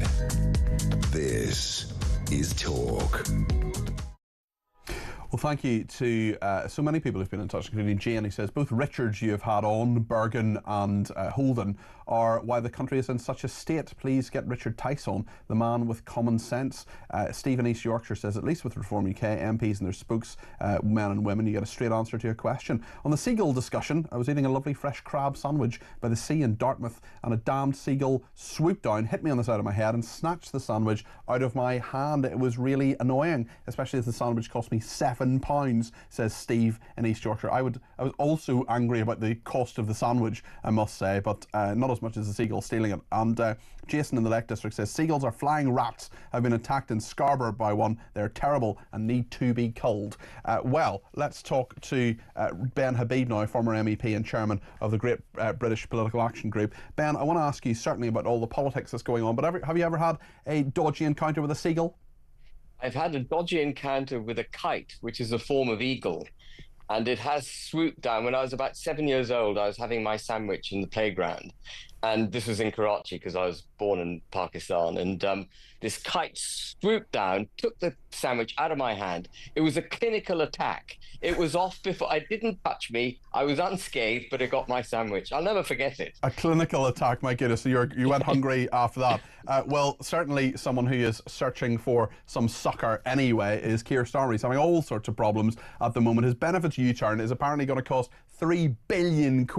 He said 2 days ago it was all noises off. Now they're very much noises on, Ben. Well, what strikes me particularly about this is that the cuts in the first place of £5 billion that were proposed are a drop in the ocean compared to what's required in order to get the country's finances into shape. You know, we've got debt to GDP of 100%, which is a post-World War II high. We've got the tax take at about 38%, which is a post-World War II high. And this government seems incapable of cutting costs. In fact, in that budget, they say that they inherited a £22 billion black hole from the Conservative Party. But Rachel Reeves' first budget included £70 billion worth of expenditure, half of which she wanted to fund through raising employers' national insurance, which has actually killed the employment market. And Andrew Bailey, the Bank of England governor, was out today saying that there are various metrics evidencing now that was a deeply damaging tax increase because it's put the brakes on the economy in effect. So they've raised taxes. They're damaging the economy. They can't break their addiction to spending. This country is going to end up bankrupt unless we get a grip of what we're spending money on. And the other thing that I find quite galling, Peter, and I don't know whether you agree with this, is but whenever anyone says, let's cut taxes, let's take the knee of the state off the necks of small and medium-sized businesses, entrepreneurs, working class, middle class, so that they can feel aspiration again, feel energetic about working. Everyone says, oh, no, goodness, you can't do that. I find this astonishing. I totally agree with you, Ben. I find it absolutely astonishing that people seem, not everybody, and certainly not me and certainly not you, seem to be content with the level of taxation that we have in this country. And the point is that if you have high taxation, which I don't want, I want to pay as little tax as possible, but if you have high taxation, you've got to have first-class, world-class public services. We absolutely do not have those. I don't think there's anybody who would argue that we do. We're not getting value for money from the taxes we're paying, and I think it is now inevitable that Rachel Reeves has to raise taxes in the budget. What do you think? Well, I'm sure she will, and it'll do even more damage to the economy, and we will all be poorer as a result of it. What this government, and indeed the Conservative government before it, who delivered us into the penury in which we now find ourselves, what they don't appreciate is that the private sector has to thrive if their coffers are to thrive. And the other thing they don't seem to appreciate is there's got to be a gap between the median wage that the average British worker gets and what you get. There's got to be a significant gap between that and what you get on benefits. And we've become a nation hooked on benefits. There are 7.7 million people out of 31 million in the workforce, 7.7 million of them on universal credit. Now, some of those are working, but 3 million are claiming mental health issues. 1.5 million aren't even looking for a job. And then there's 1.5 million looking for a job, and the rest are working and surviving on top-ups from universal credit. But what they don't appreciate is this central point that if they cut taxes on businesses, on working class, middle class, etc., and they created a gap between benefits and what you can earn, then people would leave the benefit system, cease taking £10,000 to £15,000 a year on average from benefits, and start paying into the Exchequer's pocket somewhere of the same order of magnitude in tax, or maybe slightly less. But there's a £10,000 to £20,000 turnaround when you take someone off benefits and put them in a job for the Exchequer. £20,000 around, £10,000 to £20,000 turnaround for the Exchequer's benefit. It is massive. And the welfare bill, I hope I'm not going too quickly, but the welfare bill is in excess of £300 billion a year now.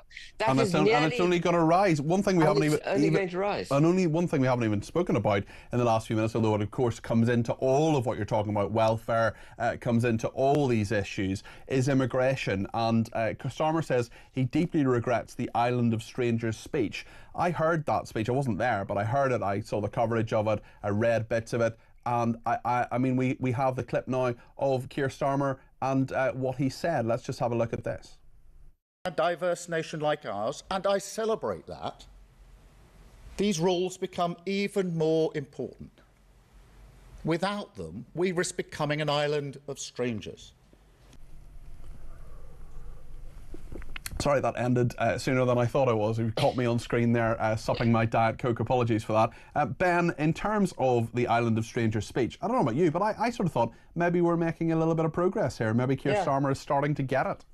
That is what I thought. I thought he'd woken up to the damage being done by multiculturalism, where we've got lots of different cultures all coexisting, but actually not mingling, not integrating, where we don't have a cohesive national culture anymore. I thought he was waking up to it. But clearly, the force that pulls him towards multiculturalism and the pursuit of the votes of those people who've now come to this country is greater than his recognition and desire to have a settled society, a settled nation state, which, by the way, if you look up the definition of society and nation state, requires a homogeneous culture. You have to have a common culture. That's what defines you.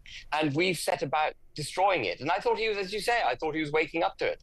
But these people, Starmer in particular,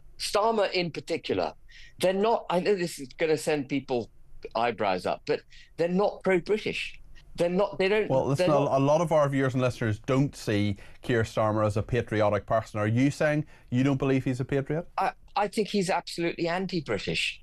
I see him, all the things he wishes to do are deeply damaging to this country, foremost of which is signing us up back into the EU, which, you know, that regulatory alignment, for example, that he signed up, sanitary and phytosanitary regulations, is effectively dynamic alignment with foreign laws adjudicated by a foreign court. That's giving up your own independence. Ben, thank you. That's Ben Habib there. He's a former MEP and chairman of the Great British Political Action Committee. Gav in Cornwall says, don't forget it was Richard Bergen who played a big part in Corbyn's bid for Prime Minister. Oh, absolutely, he was a big Corbynist. In fact, he was the Shadow Justice Secretary, which I found his views on the law a bit weird. And what happened? Nobody listened to them, and they suffered their biggest loss for 85 years. Bergen is a complete idiot, says Gav in Cornwall. Don't forget they won the argument. Remember that, Gav? That's what Jeremy Corbyn said, and I, for one, think he was telling the truth. David in the Cotswolds says, great show, your guest. The Member of Parliament for Leeds East gave his opinion on many things during your interview. However, he did not want to say whether he condemns the actions of Palestine Action. Unusual for a man who speaks so much, but we all know what is going on here. He was elevated in Corbyn's shadow cabinet after mass Labour resignations against Corbyn's leadership, and then dismissed by Starmer during the clear-out of the Corbynites. Those are the facts, says David in the Cotswolds. You're absolutely right. Dave J. Middleton has sent me a lovely message about that interview. Thank you. Margaret says, what a waste of space Richard Bergen was. Usual robotic waffle. Well done. Mike in Lincoln, did you know Richard Bergen is a qualified lawyer? I did know that, actually. He went to Cambridge University. Anybody says they went to the top universities in this country, you need to question that. Diana, but also went to Cambridge University. Case closed. That in mind, don't you think he'd know that the courts don't decide the law, as he told you in the interview? As both a lawyer and an MP, you think he knows Parliament decides the law and courts and police apply the law? I despair, says Mike in Lincoln. And Neil says, on the very important issue of the flying pest, the avian menace of seagulls. My partner has a pet seagull called Stephen. We feed him scraps, etc. on our garage roof, and his or her chick this year. Tell Wales not to follow Scotland, says Neil. This is Scotland that want the Scottish Conservatives who say they want a national debate on seagulls. Do you want to join that debate? 0344 499 1000. Maybe it's something being covered in The Sun tomorrow. We will speak to their night news editor, John Lucas, in just a second. Stay with us here on Talk.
Across the UK, on DAB+, on your smart speaker, on your smart TV, and on your side. This is Talk. Lots of comments coming in, lots of phone calls. We'll take quite a few of them, as many as we can between now and 7. But I want to talk to John Lucas now, night news editor at The Sun. We usually catch up at this time. You well, John? Very well, thank you. Good stuff. Really interesting one. Unfair cop. Police recorded at least 6,300 non-crime hate incidents in 2024. The Sun's been looking into this.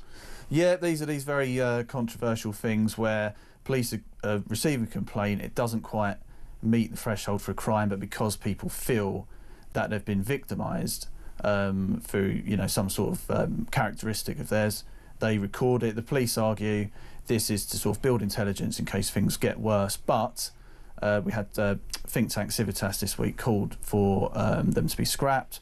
Complete waste of time. Police should be investigating burglaries and real crimes.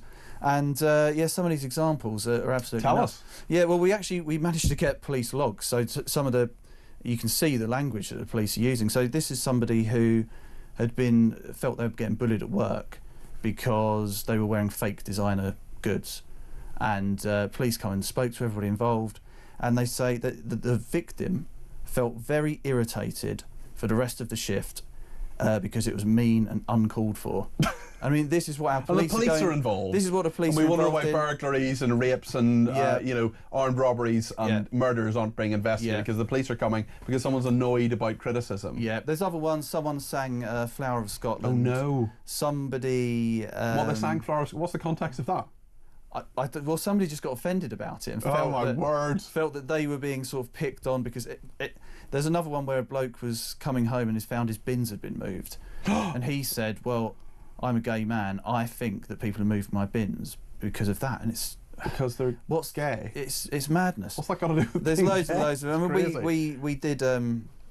We did stories on this last year as well. We had a good one where somebody had complained because they got a bad haircut. They complained about their barber. I mean, it's just. But mad. this was a hate crime. It was a hate crime. Or a non-crime hate incident. And I mean, that's a big. I love the bins being moved because you're gay. I mean, what on earth has that got to do with your? I suppose it's a form of homophobia anyway if you're moving the bins. Yeah. But 15 out of the 44 forces in England actually didn't respond to this, so the number's going to be a lot higher. The number will be much higher than that, yeah. And I mean, this is just in 1 year, so you know what's going on. Oh, there was another one. The other good one was pub landlord had stopped a transgender woman from using his male toilet, and police were called to that as a hate crime. But because there was no prosecution, so it's just. It's madness. Well, tell us as well about the migrant hotel kingpins who are going to be detailed in the Sun tomorrow. These two migrant hotel kingpins made tens of millions of euro in my money. Yeah, exactly. So we've been doing a load of work on migrant hotels at the moment, big ongoing investigations. So we've documented the issue of illegal Deliveroo drivers and other crimes going on in and around these hotels. This is the other side of the coin, the people who are making huge amounts of money through supplying these services. So this is Safwan Adam and Bassam Galini.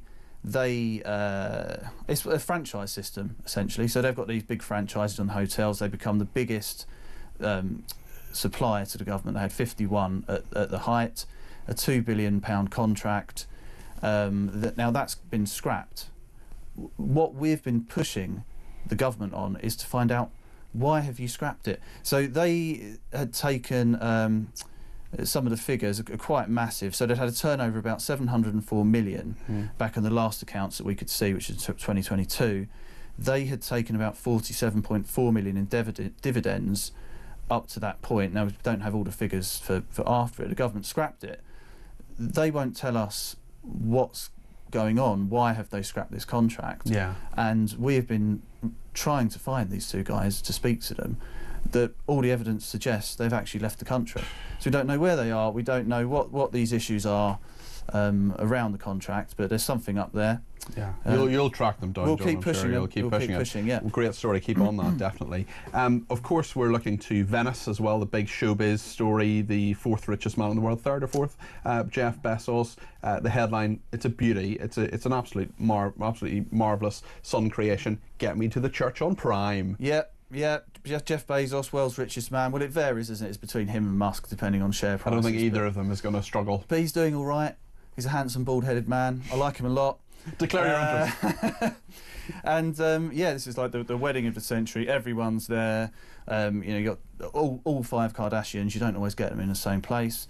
Leonardo DiCaprio, Orlando Bloom, newly single Orlando Bloom. I think he's having a wonderful time from what I can see. And it's going to happen. It might be happening now. This evening, the actual nuptials will take place. But we've seen them heading to the venue. This is Lauren Sanchez. She's a US journalist who he's marrying, and she's very Jackie Kennedy look today. She's got a headscarf, lovely white Dolce & Gabbana top, and she's waving, and she's got like a £4 million engagement ring. She's got another ring which we think is in that region, and a bracelet with LB So Right. she's changing her name. She's taken the Bezos name. Okay. And it's lots of glitz and glamour. We'll have all the pictures. And a lot of the people in Venice not particularly happy at this invasion as well. Yeah, there've been protests. Yeah, there've been some protests. It is very, I think they've got a few issues in Venice, and to have this sort of, ostentatious display of wealth and all the big stars coming in, it's rubbed people up the wrong way. Yeah. John, I know you're famously someone who has 1 pint and then goes home at 9:30. But often say pub crawls could be the key to saving struggling British boozers. What do you think of this story? Well, yeah, we're very excited about this. There's lots of chat that this could justify a lot of the our married colleagues' weekend plans. Yeah, get on a pub crawl, and this is scientific research. Saving the drinks industry. Yeah, this is scientific research. So this is the ecology department at the University of York have actually done a real study. It's a real study into just keep underlining. You're trying to convince yourself, John. It's a real study, darling. Into footfall and which are pubs on a pub crawl route, do they fare better and all the rest of it, and because obviously a lot of pubs, you're not going to necessarily want to promote your rival boozer down the road. But actually, what we should be doing, because we're getting a lot of closures, so we've already had 303 pubs across Britain closed just in the first half of 2025. Well, that's in the first 3 months, so there'll be more. About 50 have been converted into other uses, so it's an ongoing problem. We've got our campaign, Save Our Sups, that we do at the Sun. And so it's another way of thinking about how pubs can work together. I'm actually going to be talking to a landlord on my show tomorrow. I'm on between 10 and 1 tomorrow, and indeed on Sunday as well. A landlord who really is very, very worried about what is happening, and I fully support the Sun Save Our Sups campaign. And I'm not a drinker myself, as many of our viewers and listeners know, but I love pubs. I love my local pub. I love my local pub quiz. Have you ever heard about the 2 pints test when you're getting a new house or a new flat? No, have you ever heard this? No. So I was buying a flat 4 years ago, and my friend said, does it pass the 2 pints test? Can, in a 5-minute walk, if you haven't got a car, and I don't have a car, in a 5-minute walk, can you get a pint of milk and a pint of beer? It's a good test. Very good. Good test to go. John, we will have a look at the Sun tomorrow. Certainly I'll be following up a number of those stories on my show tomorrow. Be sure to log on to thesun.co.uk or pick up your paper copy tomorrow. John Lucas is the night news editor of the Sun. Thanks for joining me. We'll take your comments, including on that interview with Richard Bergen, next here on Talk.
They promised stability. They said the grown-ups are back in charge.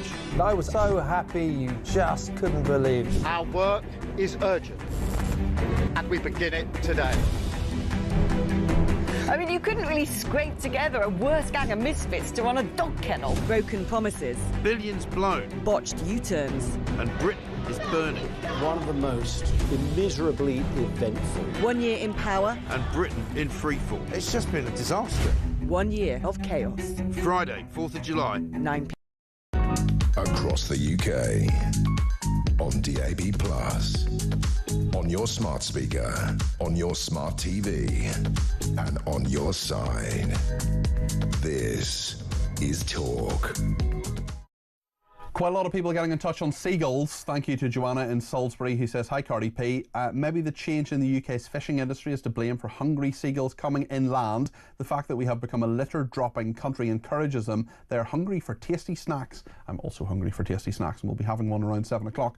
LC has been in touch and says, you and your production team may be interested to know that where my daughter lives in Torquay, it is not only seagulls that can be a problem stealing food, but also big black crows are getting very bold and aggressive. Staff have had to bring inside all the outside dining tables. Well, this is because the Conservative Party in Scotland want to have a national conversation, a national summit about the scourge of the flying menace that is the seagull. Colin in Lancashire has some thoughts on this and has given me a ring, 0344 499 1000. Colin, what would you like to say?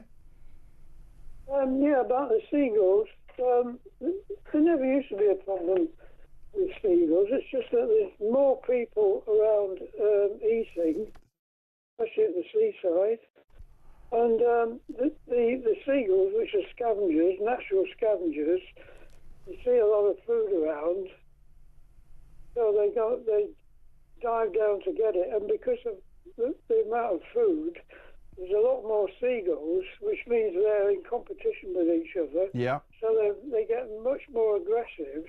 And that's what happened. Have you ever had your food stolen by them, Colin? No, I haven't. Not at all. And it's not good to call them flying rats, because rats don't attack people eating food in the street, do they? I suppose that's a fair point, although I wouldn't want to be in any encounter with a rat whatsoever. I'm quite scared of them. Colin, thank you for your thoughts on that. We'll continue the seagull debate if you want to in the next 10 minutes. Give me a ring, 0344 499 1000. That's before Kevin O'Sullivan comes up. He's coming up between 7 and 9 I should say, on a Friday in this studio, and then What Just Happened will be on between 9 and 10. And just a reminder, I'm back tomorrow at 10 o'clock. We'll be discussing quite a few of those stories in The Sun actually that John was talking about a second ago. No doubt we will talk as well a little bit about Richard Bergen. Let's remind you of what he told this programme a little bit earlier on. Tried to get a straight answer out of him, didn't appear to happen. Palestine Action is a non-violent group. I mean, they broke into RAF Bryce Norton and caused a lot of apparent criminal damage. You don't seem to be condemning them. Well, this goes to the very point I'm trying to make, though. You just referred to them carrying out criminal damage, and I think it was notable that in the Home Secretary's statement about her intention to prescribe this organisation, Palestine Action, a word that kept appearing again and again was criminal act, criminal act. Well, criminal acts can be prosecuted under the criminal law, so even those opposed to such tactics should see, in my opinion, that prescribing Palestine Action, treating them as terrorists, is a dangerous step, and I'll tell you why. Because what you could end up with is constituents of mine and others who aren't members of Palestine Action or any group could end up facing potential legal action. Although Palestine Action itself, Richard, has said that in a meeting accessed by the Telegraph newspaper that resistance lives on the streets in cities and towns and in prison, and says that they're spreading intifada in prison. You haven't condemned Palestine Action, and I'm going to give you another opportunity to condemn the criminal acts that they did. Can you just condemn them? Well, criminal acts can be dealt with by the criminal courts. And what do you condemn them? What worries me? Do you condemn what happened to RAF Bryce Norton? Well, there's a tradition, isn't there, in this country, a country that prides itself on civil liberties, of these issues being dealt with through the criminal courts, and sometimes juries acquit people. They acquitted the Greenham Common women in relation to... Okay, let me ask you in a different way. Do you think it was wrong for Palestine Action to break into RAF Bryce Norton and use, as they put on their own social media channels, they filmed it, they did it, they've been straight out there saying this happened. In fact, we may not even have known about it had they not told us. Were they right or wrong to do that? Well, that can be put before the criminal court. What do you think? The question you're asking me... The question I'm asking is it right or wrong? Well, they take direct action, which I don't take, in relation to trying to stop the genocide. Can you just say yes or no? Can you just say the words right or wrong? What do you think? Well, I'm sure you're enjoying this part of the show, but not really. I just want an answer. And I didn't get one. That was certainly Richard Bergen giving his views, but not his actual view about whether it was right or wrong that Palestine Action broke into RAF Bryce Norton, carried out what they did, put it on social media. He wouldn't say whether it was right or wrong. In fairness to Richard Holden of the Conservatives, he was pretty clear and said, yeah, absolutely, it's wrong. There've been some arrests on that. We'll see if any charges are brought. Let's speak to Nigel in London. He's given me a ring on 0344 499 1000. Nigel, what do you make of this? Good evening. Well, I wanted to ring you about Starmer and about Mr. Bergen. I'll go with Mr. Bergen first of all. I think Mr. Bergen's rather naive, because I can tell you something now, that if these people who broke in through the security fence at RAF Bryce Norton were met with lethal force by either the military police or military personnel, he would be calling for those military personnel or police to be arrested. So I think there's a bit of double standards here. One must argue, it doesn't matter which group it is, Palestine group, a Jewish group, it doesn't matter which group it is. If you break into a military premises, it is a criminal offence. You're not going through the front door saying, oh hello, I come and spray your planes. Yeah, You're certainly. breaking in with the sole intention of committing a criminal offence. Now, if I can just say about Starmer, I think the thing about Starmer, which I think is quite remarkable for me, he doesn't connect with the public. He doesn't connect with anybody. He's got zero charisma and zero personality.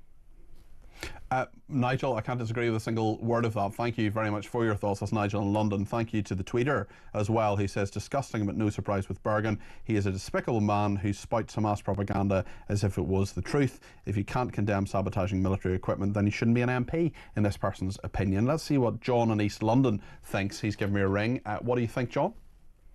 Hi there.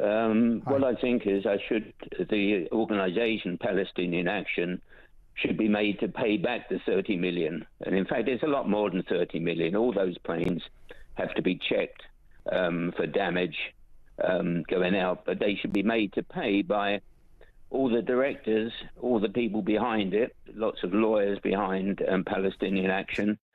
There's millionaires behind it. We're not sure where a lot of the money comes from, and should be confiscated. Well, it'll be very interesting to see what happens, especially when, as the government intends them to become a prescribed organisation. I mean, John, I don't know about you, but it's just so straightforward to me that people shouldn't be breaking into military bases. It is wrong. It shouldn't happen. And yet, a member of Parliament couldn't just say that. Well, he quoted the Green and Common women. They broke into an American airbase, but they were sticking up for England. I don't hold with the Green and Common women, but they were sticking up for keeping Britain out of the nuclear age. Okay. What Richard Bergen is sticking up for is Gaza is run by terrorists, and run by the Palestine Health Authority. Yeah, well, which is Hamas, of course, as well. Yeah, it's run by Hamas. Yeah, but Palestinian Health Authority doesn't do anything for the health of its people at all. They just hide under tunnels and push the people that's exactly what happened. That is demonstrably true. What has happened, John? Thank you for your thoughts on that. Quite a number of people getting in touch about seagulls. Ernie says they don't have a problem with seagulls in Spain and Portugal and most European countries because they don't leave food out in bins, and all the restaurants with outside food, the tables are under cover, says Ernie. And Cameron says, go to Peterhead. Gulls are the size of emperor penguins, Europe's biggest white fish market. You worry about them snatching, you never mind your fish supper. Cheers, pal, says Cameron. We also have a voice note from David on this, on the seagulls. Hi Peter, David from Derby. Great show as always.